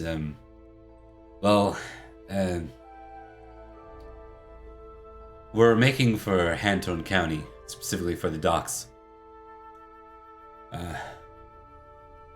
I can't say too much of it yet, but we are to be joining the prince in his raids along the coast. I see. Well, that seems pretty worthy. Raids, though, specifically? Of a nature, yes. I believe that the king and prince plan to deliver a considerable blow to the Saxons, though I'm not clear on the details yet. I can only assume that they plan to use the royal fleet if we make for Hanto. Very well, then. I have to admit, a little disappointed we aren't taking anything, but I trust the plan, whatever it is. Uther's a very fine general. And I'm sure Madoc is just as strong. The prince had named your houses specifically, as well as Edmiston and Winterbourne Stoke. I could not fulfill, or the Count could not fulfill the other two as they're headed elsewhere with the king. Aye, that would certainly make sense. Our houses are fairly close to Madoc. Right, well, then I suppose we should be on our way then, Is Sir Jarren holds up a finger for a second as he's thinking. Was there any word as to why we aren't pushing the Saxons off of our own shores first? Are we trying to draw them away back to other lands by attacking them there? This is a good observation, Sir Jarren. One I have questions about too. The Count had no details, only the call for muster. But if I had to guess, we are, rather than facing them where they expect us, I would only assume that we plan to strike at critical points. Places that will cause them to suffer greater than attacking their front lines. I see. And he kind of looks back to the lands of Humble Creek and the Manor and everything. I hope that we do not lose more ground while we are attacking lands far away.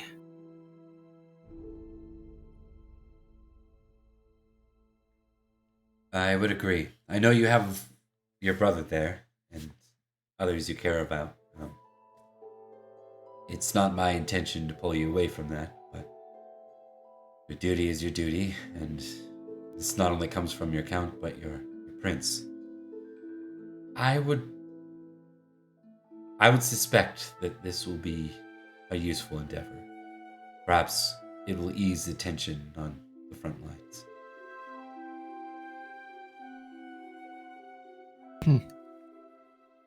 Well, that's exciting. Let us hope so. Well, if the king and the prince are both of one mind, and now, well, we have the Sword of Destiny, I suppose we can't lose. He smiles. That's the spirit. To be true, your houses being entwined in retrieving that sword is only bound to create more interactions between you and the king's line. I would suspect that, though perhaps you yourselves might not know the prince that well, he already sees you in a different light.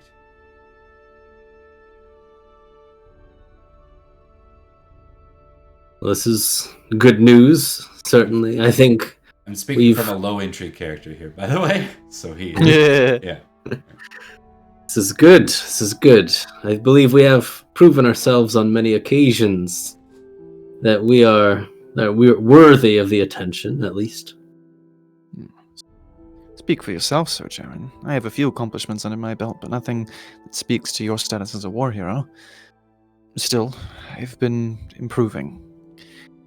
I plan to make everybody very proud.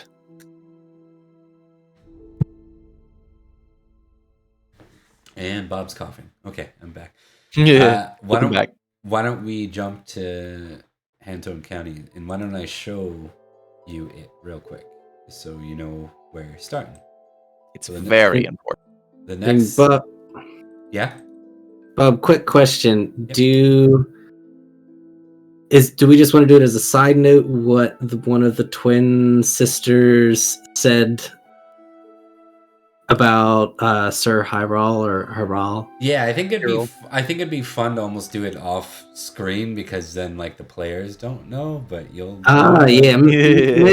Mystery box. Yeah. He's hunting us. Oh no. And I'll flip that to you in the next couple of days here. Okay. Yeah, certainly before you, because then you can choose like how you might go about returning that news if you want to return it to anybody. Interesting. All right, where are we at? Okay, so I didn't move you over, did I? No, I did. Okay, so if you're on here. This, right below Silchester is Hantone. Gotcha. And that is like the Royal Naval Headquarters. Interesting. Yeah. Okay. And where specifically are we raiding? You don't know yet. Oh, we don't know. Okay. Well, that helps. So at this point, I'm just gonna take like a 2-minute. I'm gonna throw us on BR.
Alright, be back. We're gonna try to keep this fairly quick because we got a lot to go through in a very short amount of time. So all of you end up, or both of you rather, end up. I'm used to playing with more than 2 people. Can you tell? You end up in Hantone, like, no problems along the way. Not the greatest weather, but otherwise. Just do this.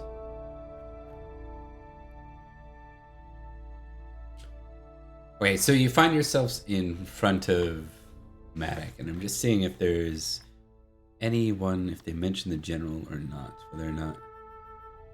Admiral, yeah, is and Gwen Winwin is their name. General Gwen Winwin. No, it's not. Yeah. Win. Yeah. Win. And literally with a fanatical win. Or win. Gwen win. Gwen win. I'm feeling pretty confident about our chances. I feel like we're gonna win. Son of Naf.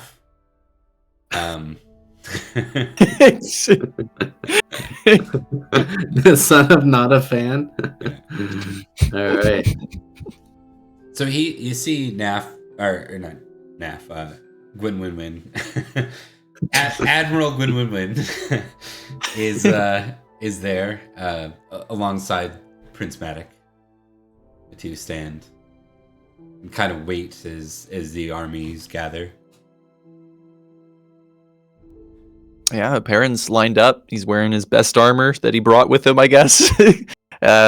He's alongside, Jarren. He kind of like elbows Jarren. He goes, "You feeling excited or nervous?"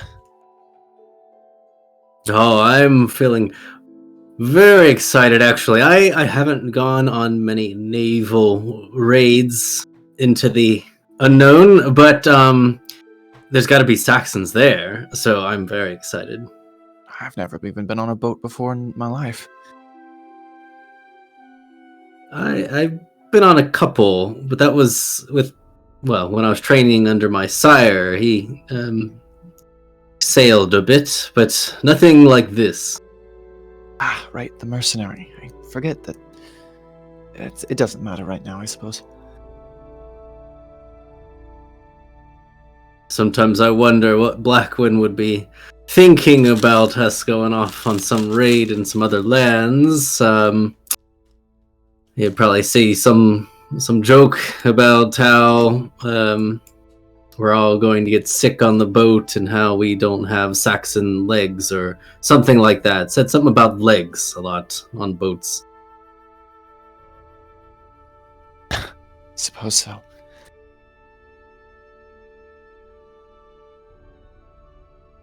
All right. Come eating. With that, it looks like the prince is ready to address everybody. All right. It's good to see all of you. But that's what I was gonna do. Awareness rolls. This is before Madoc speaks.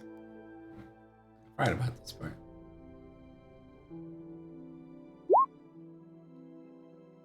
Nothing amiss.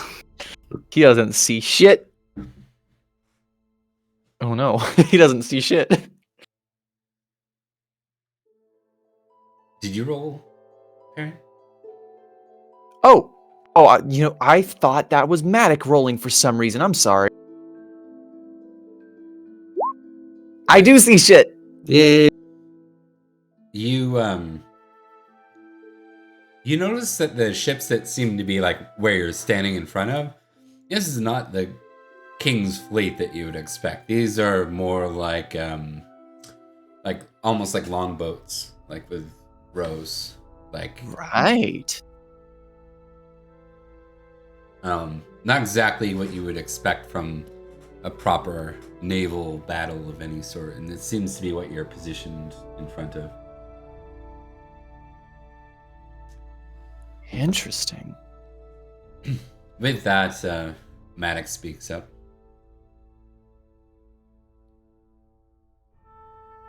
It's been a troubling couple of years. As everyone knows, the Saxons have used their capacity with the sea to invade these lands, starting first in South Seax and Kent, and now Caircolin and Caerwent. Today we have an opportunity to pay them back and to cripple them. This is not the sort of raids that some of you may have been accustomed to. This isn't for our own riches or collection. This isn't for even our own glory. This is purely a military move. One that will grant us a significant advantage if we are successful. The tactics will be simple. The Navy will take us along the shore. We seek Saxon ships. When we find them, we land and we burn them. My knights, you are here to defend while the burning is taking place. Upon landing, you will get out and you will kill the Saxons that try to get in their way. This is crucial to our success. If we are successful, we will prevent movement between the north and the south of the Saxons. We will prevent them from being easily reinforced.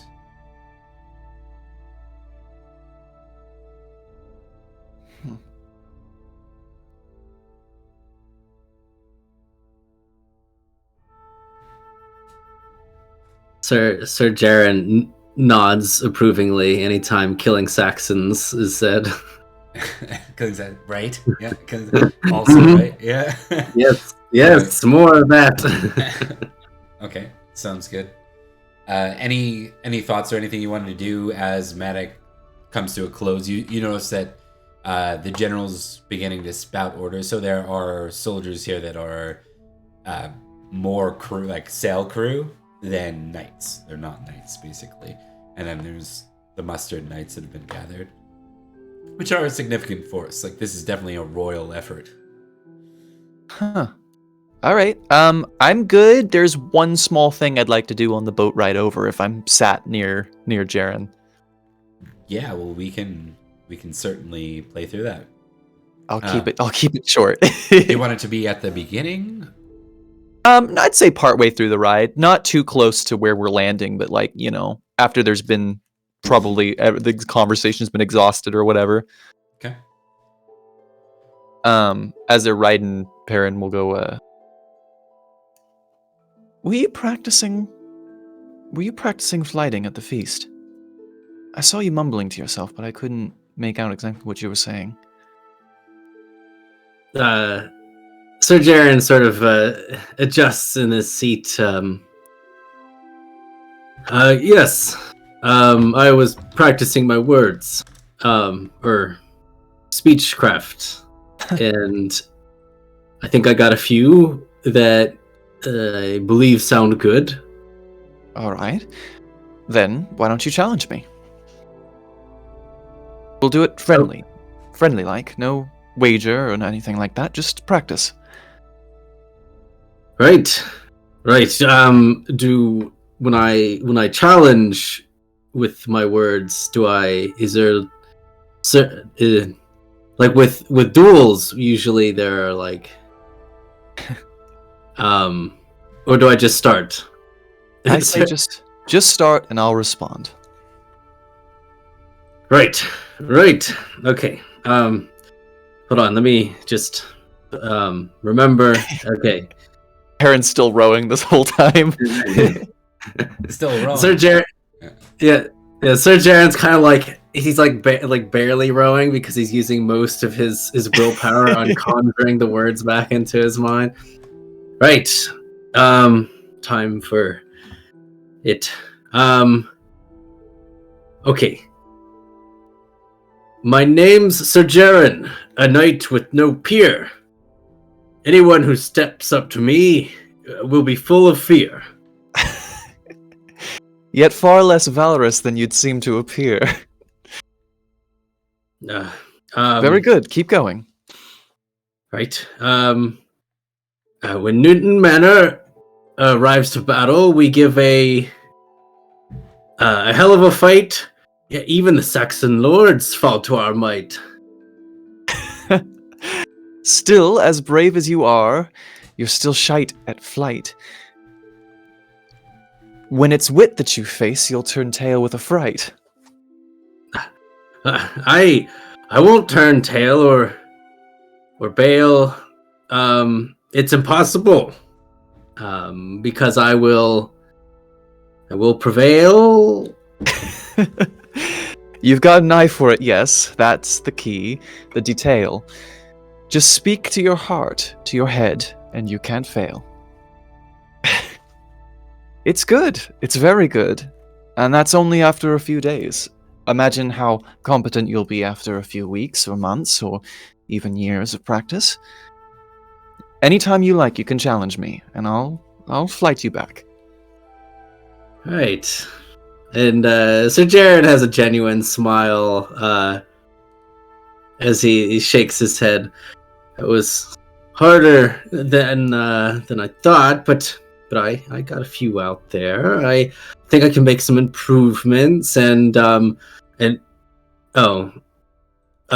Sir what's his face is giving me a look. I should probably keep rowing. But yes, I will. I will keep working on my flight, my words. For now, perhaps after the battle, though. For now, keep your heart at home and your head in the battle, yes? Yes. Thank you, Sir Perin. All right, and with that, we go into the battle rounds. And we're going to do this in a bit of a montage since we have a number of these. We'll have like a brief moment in between. So you row ashore for the first time. It's nighttime. You see... we'll just do some general, like... By the way, great job, guys. That was awesome. Like, it was awesome. So... Sometimes I wish I didn't have to move because it looks like I'm distracted while I'm doing something, but I'm listening to like a podcast and it's great to.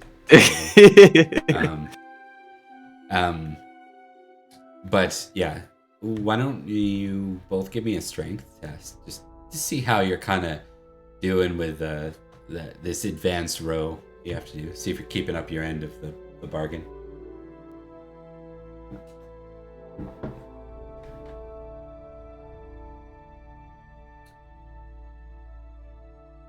All right. Hell yeah. Yeah, I am putting in the minimal effort. This is some, medieval Spec Ops crap right here. Like, this is not what you're used to by any means, right? So yeah, I'm a special forces operative in King Arthurian times. Right. Wearing all black mail, yeah. All right, so first thing we're gonna do is, so we're treating this as if it were a single battle round as you land, right? All right. You land near a place called Pevensie. I think you both would recognize that this is just from words and everything else. I'll give you an option. If you don't have awareness test or ticked, you can test that, or you can test battle. I'm better at battle, but I do not have awareness ticked. Yeah, so you can do either. It will get you, if you succeed, you get a tick in the thing you testing. I'm gonna try awareness. Well. Oh, no, hell yeah. Competency gang. Yeah. You're not really clear. Like, it didn't take super long to get here, so you're not really clear where this is. But you guess that you certainly haven't gone around, like, up to Caerwent and Carcolan yet. So this must be the lower Saxon areas, for sure. Gotcha. Okay, cool. All right, so give me a... so in this first one, you basically you land, and like as the boats are coming off, the knights are like, go, go, go, and everyone's like coming out into like knee-high water, and you've got just your sword and your shield, and you're like coming on board, and you completely surprise these Saxons. You guys are going to fight a single Saxon opponent between the two of you. Oh, yeah, get fucked that guy. Who wants to roll a D1 or D20 for this guy? I think Jarren has been waiting for war for so long that he should be allowed to. I want a 20. I want the biggest dude. Oh, Ah, a 3. it's a 3. You face a shield warrior. A Saxon jester. Would that be? That would be Inark? Inak? Yeah, that'd be a 20 for Jarren. He would just drop his name's- sword and be like, I got the words for you this time. I'm prepared. His Saxon name, I believe, is Yuck Yuck. Yuck yuck. Very good. All right, we killing this fool. Yes. Why don't you both? So he's gonna try and split his sword of 10 against the two of you. Wow, you got the real, like, he's the real shit one out of them. He is in an unfortunate position, I guess.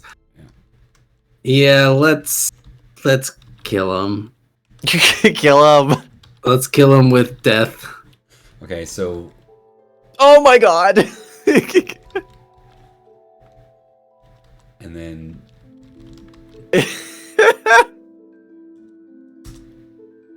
I was gonna He roll fails in it. here. He fails too. He fails at both of you. I think Perin, this is that thing where you're still halfway in the water when this guy pops up, and you go to swing, and you do that thing where you like kind of you stagger yourself, and you just plant right back in the water. We've got everybody falling off their horse, but Perin has fallen off of a boat, so Yeah. that's extra special. You're losing your sea legs a little bit here, as armor plus water doesn't usually mix particularly well. Yeah, I think he was just unprepared for the shift from the waves to the ground. It's just the water's a little too cold, and you reflexively just go, "Ooh, no!" No. I don't want it to go past my thighs. Jarren did Roll succeed, so you can just do a base damage roll here. All right, He doesn't get his shield, which is the only thing he's good at, so that sucks for him. 20. 12, so he takes 12, and he's going to roll a d20. Okay, yeah, he stands. He's still standing, so it's second round of this. Pretty good. He's very cut. You can see like the water around him started going red. He's pretty hurt from that first, he's gonna do the same thing. He's gonna split between the two of you. It's kind of just shield and sword. He's not sure where to go. This poor guy. All right. And you hear him yelling. He's probably like 18 or 19. He's like, Raiders! Raiders! And, like, you can hear like death all around you. Get fucked, fella. Get My fucked. I'm sorry, name- small child, but you need to die. My name's Sir Jared, and that with no beer. All right, give me damage from both of you.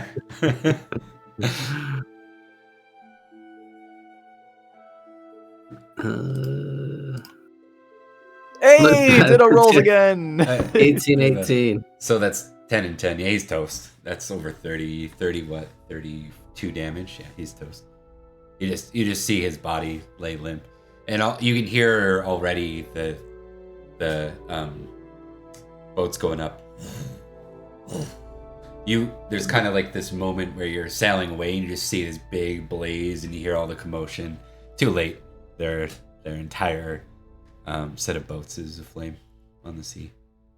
I'm hoping that people instead noticed our badass, epic, famous sword play when we both struck him at the same time from opposite sides, and not me falling out of the boat into the water. I'm hoping that's what people choose to focus on. That's a good thing. I mean, the victors tell the history, so there we go. There we write it. We use our words. Good. These are lead. words. Yeah. All right. Is there anything you wanted a quick comment on in between before your next landing? I think, Perin will just quickly be like, we were really in sync with that last fight. That fight. We were. That Saxon didn't even stand a chance.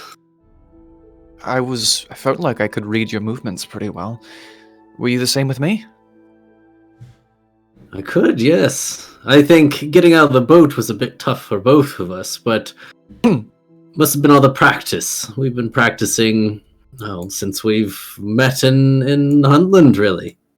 And done all the patrols, of course. Of course. Well, maybe we'll make for finer sparring partners than I originally thought. I think so too. I can't wait for the next landing. And Sir Jarren really is like jittery as we're in the boat, like going for the next place. I have to admit, I'm pretty excited too. It's nice to be able to come away from one of these things feeling like it's a win so far. Definitely. I feel like we're doing something. We're actually protecting our land, our island from all of these invaders. All right. Yeah, I don't think Perin responds to that one just because like we killed like a kid on a beach. Like, we overkilled that kid. I think that we're doing something. I don't know if we're doing something though, Yeah, it's not the most honorable thing, but it's hard to argue with the effects of watching that entire fleet go up in flames as you rode away. Give me some constitution checks. You've been on the sea for a couple days here. Let's see how you're feeling with that. I'm feeling good. Yeah, you're both doing all right. There's the whole, you get moments where you want to, lose your lunch over the side, but you're doing all right. I should have said if you have sailing, you can test that instead, but I doubt either of you do. So, not a high score, anyways. Yeah, probably not. I've never even seen a boat. All right. Boating of one. Yes, very good. Yeah. I do have some good news though, and I don't want to forget about it. You can tick boating because this is more boating experience than you've ever had, and you're going to continue here as you go into round 2. Hell yeah. I will probably have a 2 in boating by the end of the year.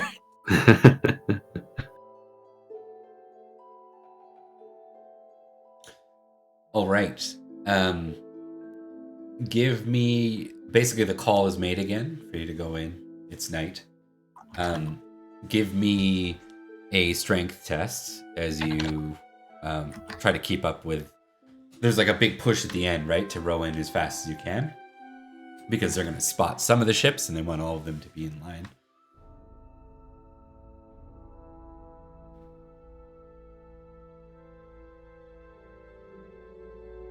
All right. Are we rolling something? Sorry. Yep, strength test again. Strength. I thought so. There it is. Big muscle. Hey. You managed to keep up. Your boat keeps up with the other boats as you row in. First immediate note. Both of you, I need battle as well. Liam, battle. I love battle. Battle's my favorite. Battle. Hell yeah! I succeeded this time. Do I get to tick the thing I've already got ticked? No, but you can note that they look more prepared this time. What the fuck? We got the same roll again. I know, it's weird. Did we just become best friends? We're just best friends. Look at all this room for activities. It's our buddy cop weeks. So, the two of you, I'll need a d20 as you row in to see who your opponent is. You go for this one. Alrighty. Since I picked the last. I think, yeah. Gonna be another kid. Let's see. Oh, 13 for me. Okay, give me 1 sec here. I'm pulling up a different chart for poor Perin. I'm gonna give him treat him like a new character that he is. Let me see here. That was done in Knights of Salisbury. Mentioned by Liam. Liam had mentioned in the core book where that can be found. So just Yes, the table I sent you earlier. yeah, perfect. Just pulling it up so I have it. Okay, so Liam, you are fighting. Egg. Jorgenith. Jorgenith. Jorgenith. Whatever that is. You're fighting Professional. They're a professional warrior or bodyguard. Yeah, with an axe and a spear. 50-50 on that. So we'll see. Over under. Under is an axe. Hell yeah. Doesn't matter too much to me though, because I don't have a horse. All right. So that's your opponent, and then why don't we figure out who Jarren's fighting at the same time? Cool. That's you rolling, Zach. That's me, D20. Oh, 11s. 11. You're fighting a dual-armed warrior. He's wielding arms. ×2. Oh my.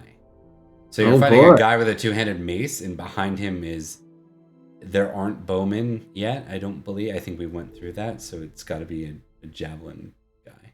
Bowmen don't really exist. Maybe they do. We'll give it. Well, there's a bowman, sure, why not? They're just not used in like mass, theater on the grand scale. Yeah. So Perin, So, probably a hunter. Like yeah, like it's just his skill. This is like someone's brother that's trying to help out, right? All right. Okay, let's see how things are going. I think it's time to get into some more combat as rubber meets the road. Do we know how many stops we're making? You don't. Okay. In that case, I think I am going to use honor. Okay. And Jarren is going to use love of family passion. Okay. That's a failure on honor, so it's a 15. So I think is that a -5 or a nothing? That's nothing. Okay, cool. All right, love family. You are boosted, my friend. So Fuck 'em up.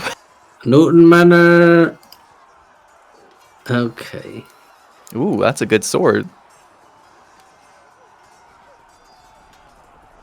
all right. So Sir Perin, you attack with the sword. You're fighting the 13 with the axe. So he has a 16 in the skill. So he succeeds, but he's two-handed and has no shield anyways. What that means is that you get to deal damage to him, Perin. So, I love doing damage to people. My favorite thing.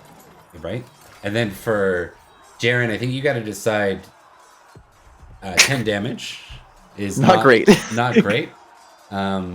He has 8 armor, so it takes a little bit. You stagger him a little bit. You're at a better spot when you're not on your foot. So this is kind of a rude awakening. You're like, oh man, what? Like this guy's like outsizes you when you're not on horseback, right? This is all according to Keiko. Yeah.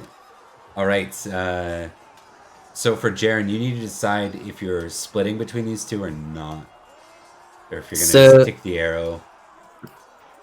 I'm gonna split. I have 22 swords, so I'm gonna split 15 and 7. 15 towards the melee guy, and 7 towards the one good. Shooting. But I'll get +10 from the passion. So I'll do the melee guy first. Sounds good. You just roll them both real quick, and then I'll roll their outcomes. You want? Perfect.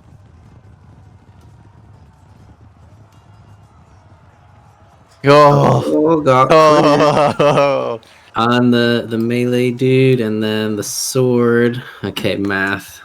Late night math. Okay, so I need to subtract 15, but add 10, so it's just a -5 to my roll. Oh. Wow. And they both succeed, but they don't have defensive items anyway, so you can just roll damage twice, and they're both critical, so they're both doubled. So give me your first damage. First damage. 18, so 18 times 2. 36. 36. So 36 minus 8. Yeah, that guy's down, bloodied, pool in the water, and then the archer looks at you terrified, fires. Actually, his arrow bounces off your shield, and 22 damage to him. 44. I think you look over to your side, Perin, and in complete astonishment, you watch as Jarren has just completely murdered 2 opponents.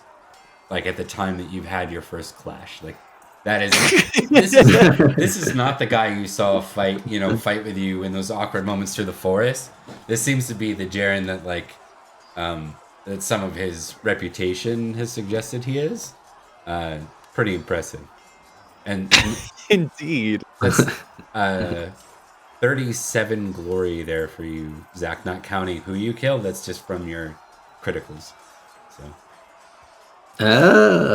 Okay. Glory. More glory for more murder. All right. We're going to go back to you real quick.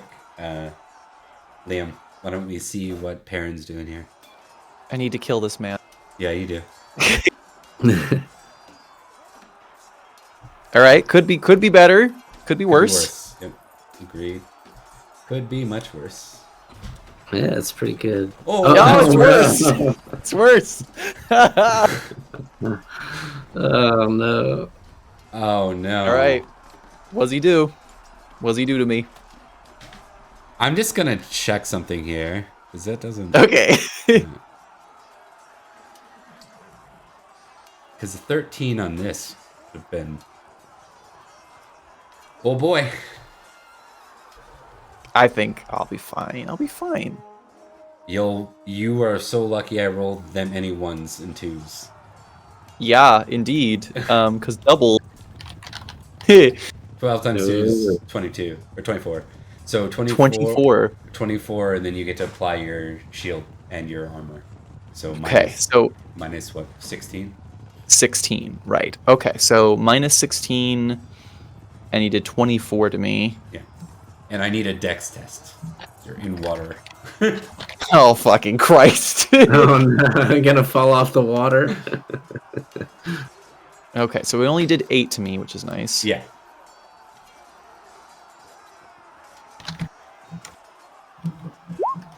Hell yeah! Successful dex. All right. So we can say basically, Jarren, if you'd like to start working your way over here, you can assist, but it's not going to be this round. Like, it's going to take you a round to kind of move over to him. You know what I mean? Okay. Yeah. And let's give Perin another round here then. You have an invoke passion, right, Liam? Like you have. I do not. I failed my passion. Oh right. You can always try to invoke another. It is an option in the book. I think I will. A different. I think I will do that. Yeah.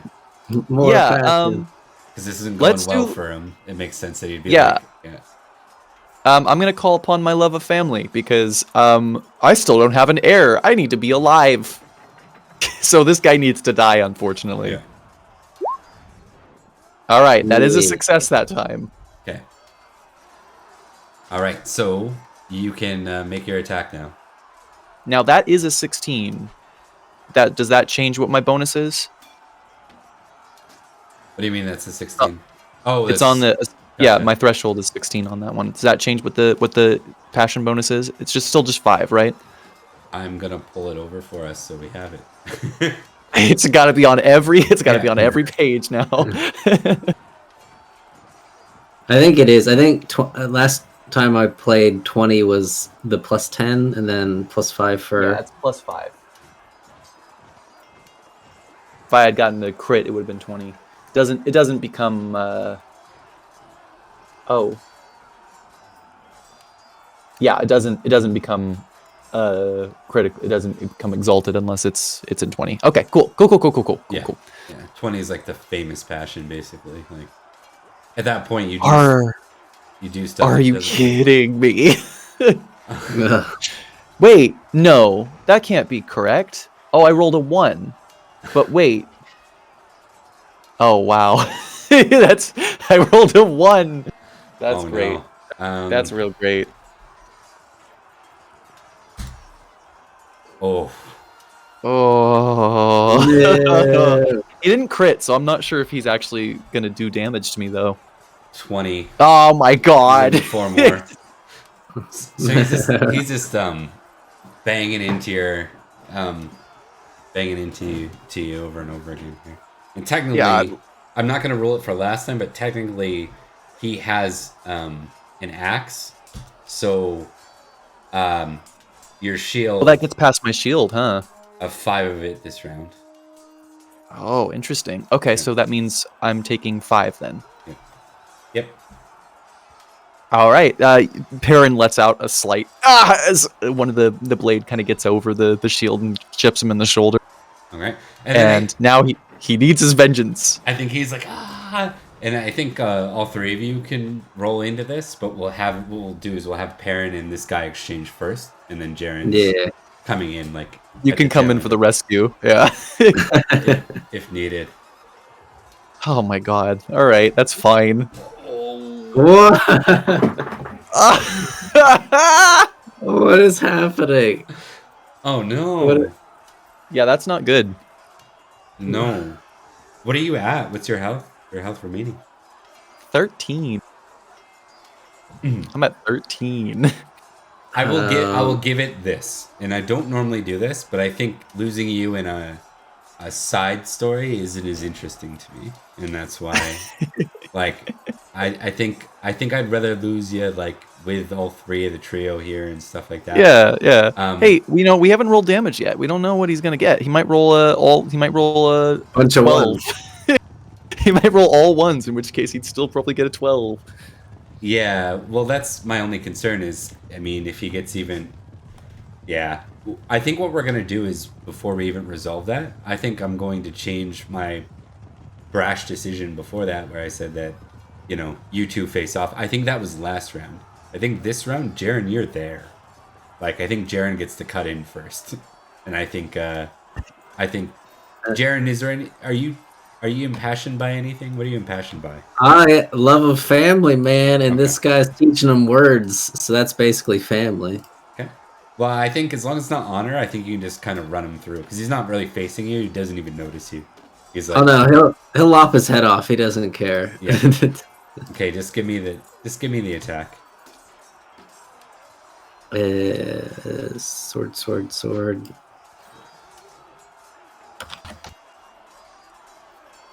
All right, and then give me damage. 13. Oh no. Low. All right, so he does take a hit here. Oh boy, Liam, how do you feel about this? You got any thoughts here for this? Yeah, I'm good. I'm good, man. I think Perin's probably gonna see. I think probably most likely Perin's gonna like see the blade coming and realize, oh no, I've miscalculated. And then right before it strikes him, the guy's head comes off. Yeah. Only problem is he didn't roll enough damage to take the guy's head off. Oh, he didn't. Oh, he didn't roll enough damage. He only got 13. Okay. Yeah, I guess in this case, roll the damage. It's just got to happen, whatever happens.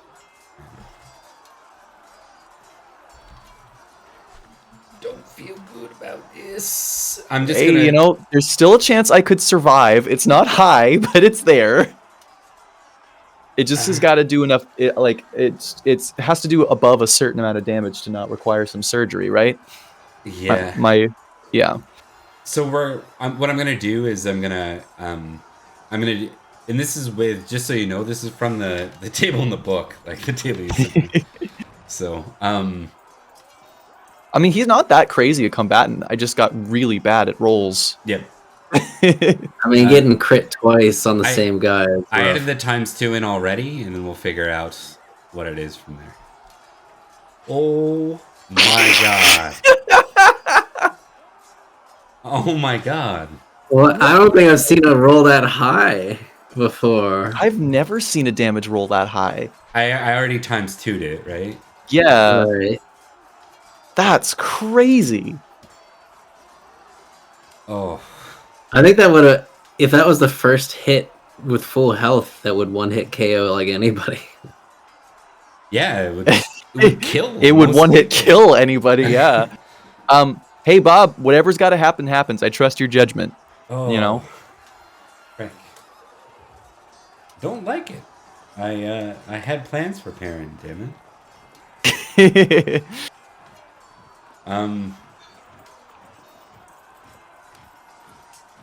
Could be like a serious super serial injury that it's like losing some limbs. That axe is really good at chopping limbs off of trees. It is quite a bit of damage. Yeah, I'm surprised that these guys, like, if I had given a look over at the book more, I can't believe there's 66 guys on the quote easy table. It doesn't seem right to me. Yeah, what did I roll again? Oh, I rolled a... Oh, yeah. Yeah, actually, now now that I'm looking at it, the only 1 through 5 have 3d6, and then there's 6 through 9 has 5d6, and then everybody above that is more 6, 7, or 8 even d6 for the lower ones. But they're Saxons, man. So like, you know. Yeah.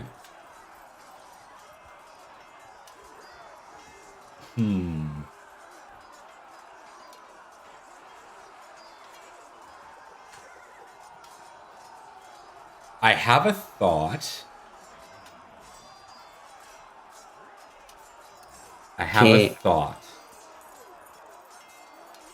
What if we went the Jaime Lannister route with this?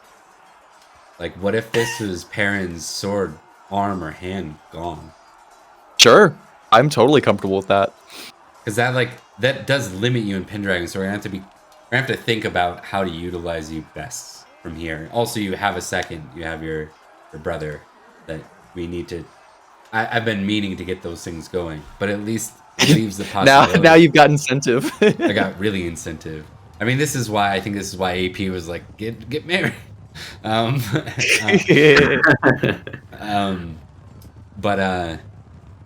Yeah, frick. You know, I went and looked at the other table.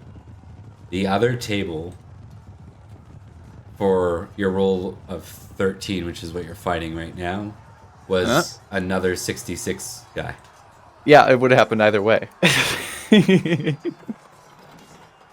So, short answer is, I think, yeah.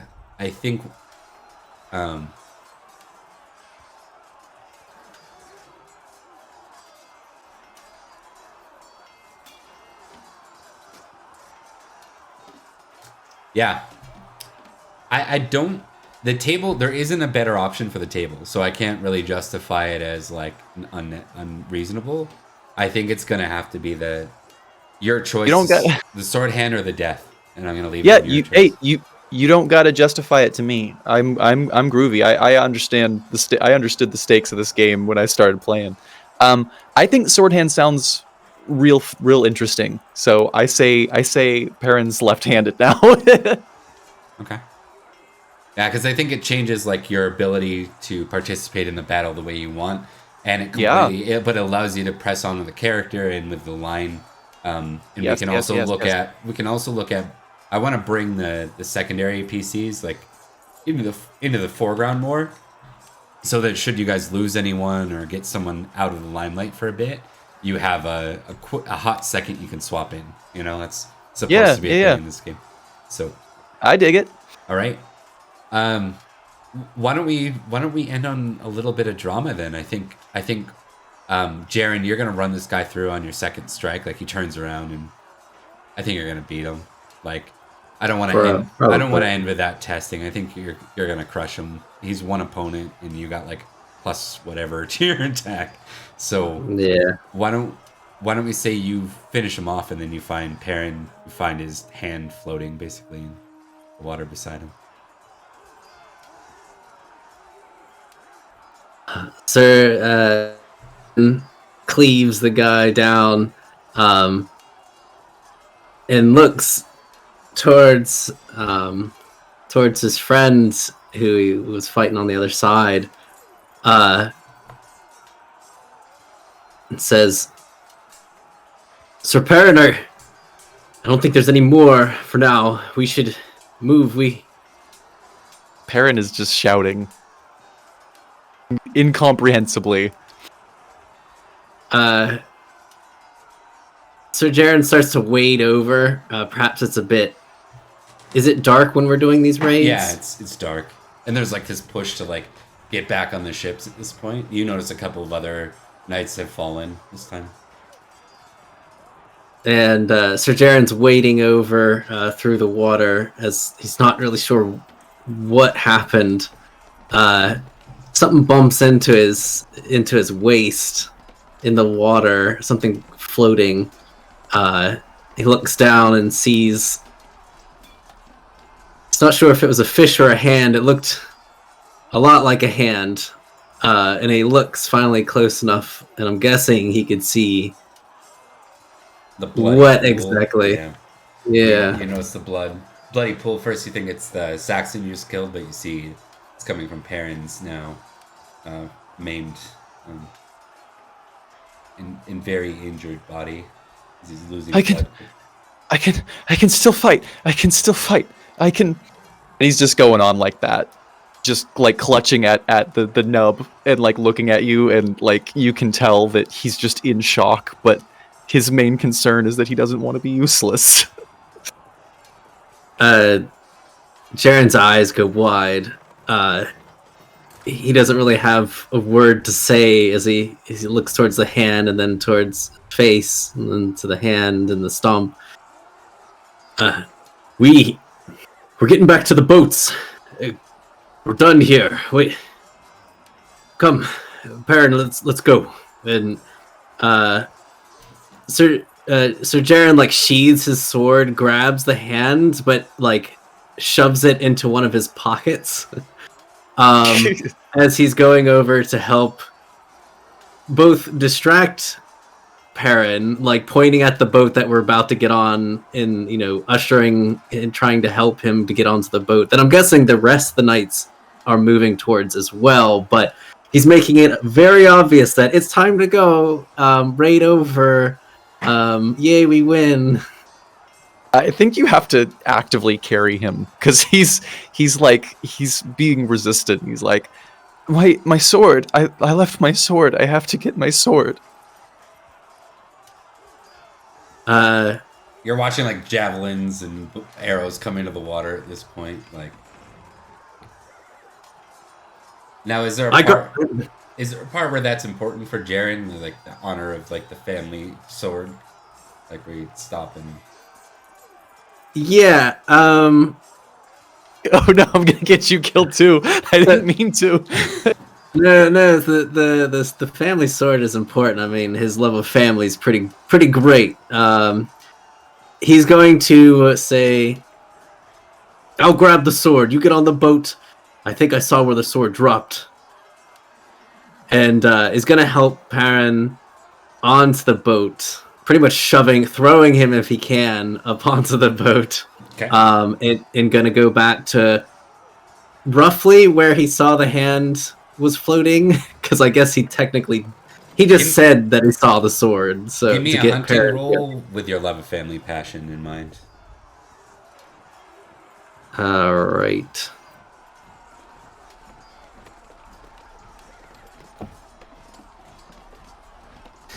Oh, right, got it. All right. Yeah, you go over. You're almost certain, like you trace it back, and you're feeling with your feet, and you kick it, and there's a thud, and you know that it's definitely something hard down there. It hurts your foot a little bit. All Like, right, not in a bad, not in an injury way, just in a way that you ran into something solid. And you reach down, yeah. and there it is. There's the sword. All right, putting his shield up to protect his face as he bends over to pick up the sword. He's going to rush back to the boat. Okay. I'm gonna give you 4 rounds of arrow fire. Most of these are just bounce right off. If one gets high enough, it could get lucky. Yeah. Right into the eye socket. Okay. One of them deals. You'll take a total of like 5 damage. Like a couple arrows stick. Like just the heads barely kind of penetrate. All right. Yeah. He doesn't worry about it. He's got other things to worry about. So Yep. he brings the sword clambering onto the boat. So with that in mind, I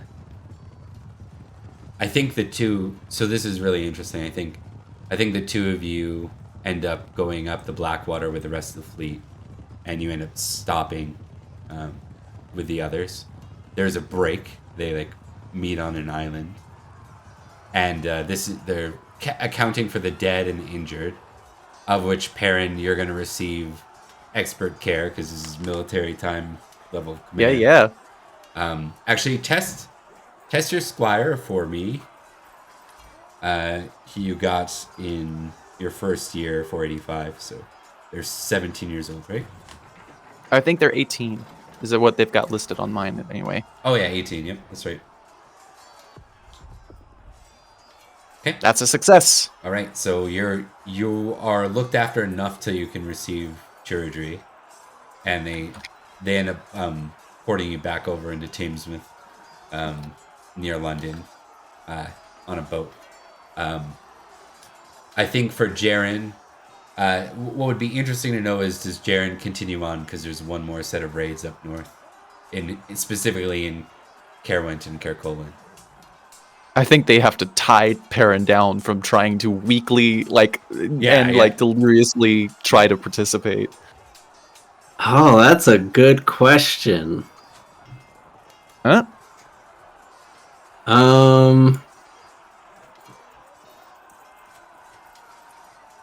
Because those are the lands that they're trying to take back for the Newton Manor, like for Jareth, right? Caerwent and Caercolin.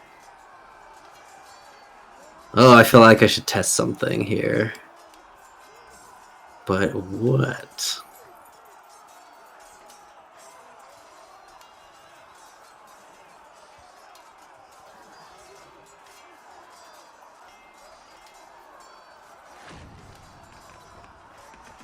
Would honor versus love of family? Those are passions, I guess, but...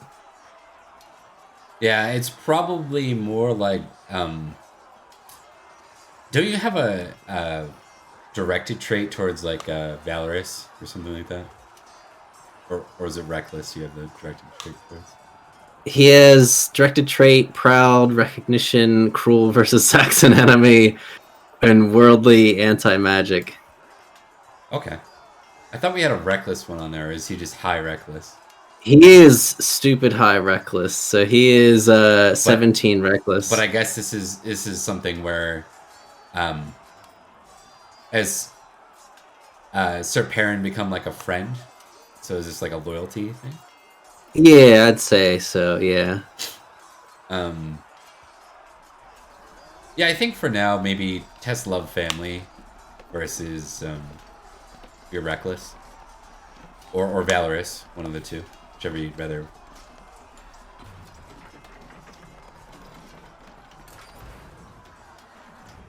I think valorous and reckless are the same thing. He has 17 valorous, so... Yeah, it's more like, do you want it to come from him being valorous and noble, or become because he's reckless? Because he's like, you know, is it the high side or the positive side or the negative side? At this point, it'd be the positive side. All right. Go ahead and test Valorous and versus it. Versus the love of family. Yeah. Higher success just means that's what's driving you to go or stay, maybe. So would you stay? Stay with Perin? Is that what you were after? I was gonna say the love of family was to go to. Oh, gotcha. Help his family lands. Okay. So I mean, yeah. I think that works that way then too. It's just your love of family is calling, so it's like you have to part ways with your friend. Yeah. He can still fight, and then he passes out.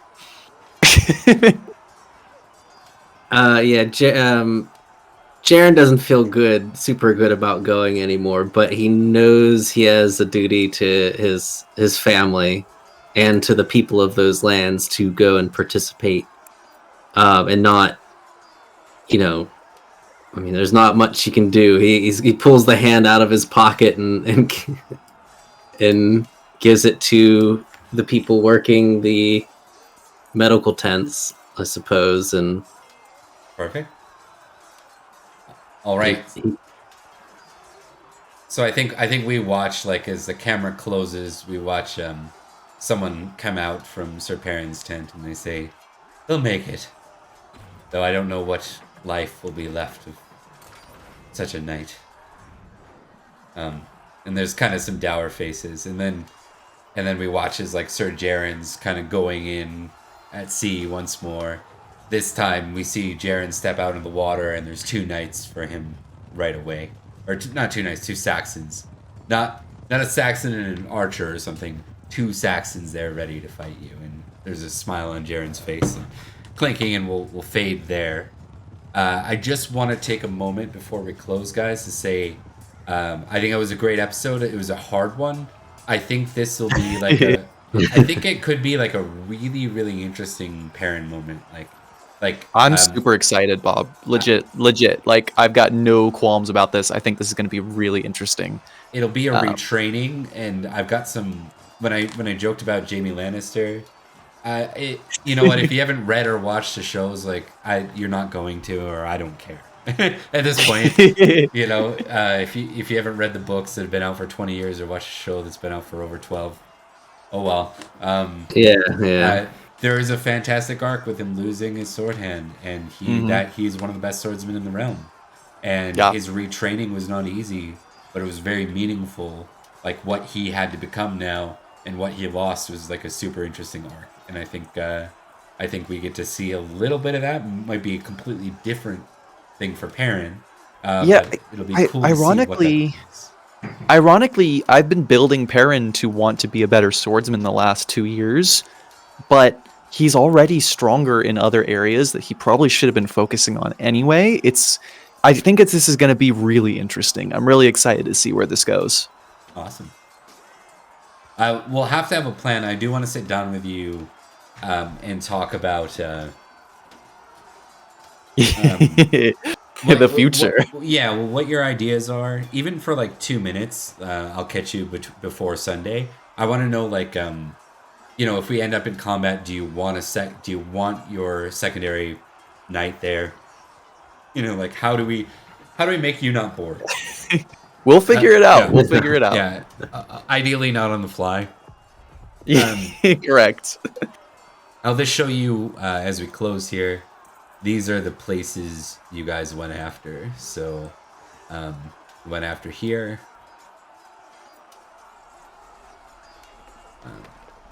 Oh, hell yeah. And here.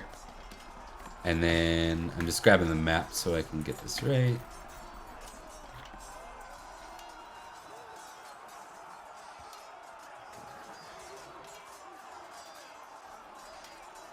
And then here.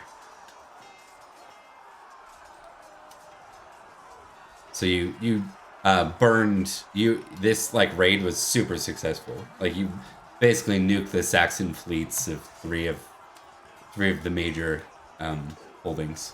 so only the northern ones didn't get hit hard with this. So it's a very, very big success overall. And just wanted to note that because sometimes that can be overshadowed by the fact that we lost a precious part of somebody who we care about in the game. So thanks, Liam. I hope this is tough. I hate this stuff. I hate killing. Oh, I'm all for it. So I'm all for it. I totally like I said, when I joined this game, I was very prepared for far more deaths than we have gotten so far, and I think either way it would have been interesting for the other characters to react to, and I'm real excited where this is going to go. So my thoughts for how we ended this is the Song of Ice and Fire RPG has a rule that when you hit a certain point, and it's basically like death, you can leave to the player to say, are you maimed or are you dead? I like that. That's pretty cool. Yeah. And maimed isn't like, do you have a permanent injury? It's like, are you missing your sword hand that is everything that you exactly. were? You know what I mean? Like, I really like that, actually. crippled? I think leaving that narrative control up to a player is really interesting. I'm actually going to steal that. One of the best. That was actually a pretty decent system. I'll shout that out. But I've been Bob.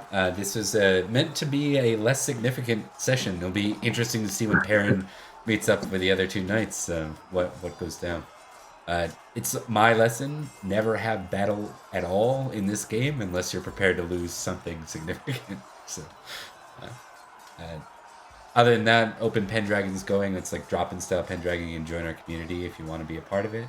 I'll let you jump in, Liam, and then on to Zack, and we'll close. Hi, everybody. I'm Liam. I've been Sir Perin of Durnford. I do have something to promote today. Very excited. A couple of my friends on the Pendragon server and some other ones, we've been working really hard the last month on the Vampire Unbound 2022 Game Jam for Vampire the Masquerade. And our game released a couple days ago. It's out. It's playable. Please, if you're interested, go ahead and go down to the Vampire the Masquerade. Yeah, go to the 2022 Vampire the Masquerade Game Jam page on itch.io and play our game. It's called Vampire the Regicide, and it's really good. I'll have a link in the Pendragon server for anybody who wants to check it out. But yeah, we're very proud of it, and there's going to be some voting going on which one gets to win the contest. So leave some comments and some loves if you like it. So that's it for me, though. Thank you all very much for watching. That's fantastic, man. That was really cool to hear about. So now that I'm not laid out, should have some time to actually. I've had the flu over the last week, so I haven't done anything other than lay down and be useless for like 4 days straight. So looking forward to that. Zack. Yeah. I played Sir Jarren of Newton Manor, and wow, what a game! Just what a little major event there, and great character development. I loved sometimes the smaller sessions with the fewer players, because you can really dig into individual characters that sometimes when you have more players, it's just too hard. You don't have enough time. Too many events happening, so I really like these smaller sessions from time to time. Loved playing. I agree. It was fantastic. We'll have to do more of this, minus the terrible repercussion that happened. So the double crit with an axe, yeah. Oh god, I've never seen that high of a roll. That was nuts. And you know what? I should have been worried that it was setting up for that with how many 1s and 2s I was rolling in the previous rolls before that. I was like, it's coming, yeah. All right, guys. Take care, everyone. Bye. Bye.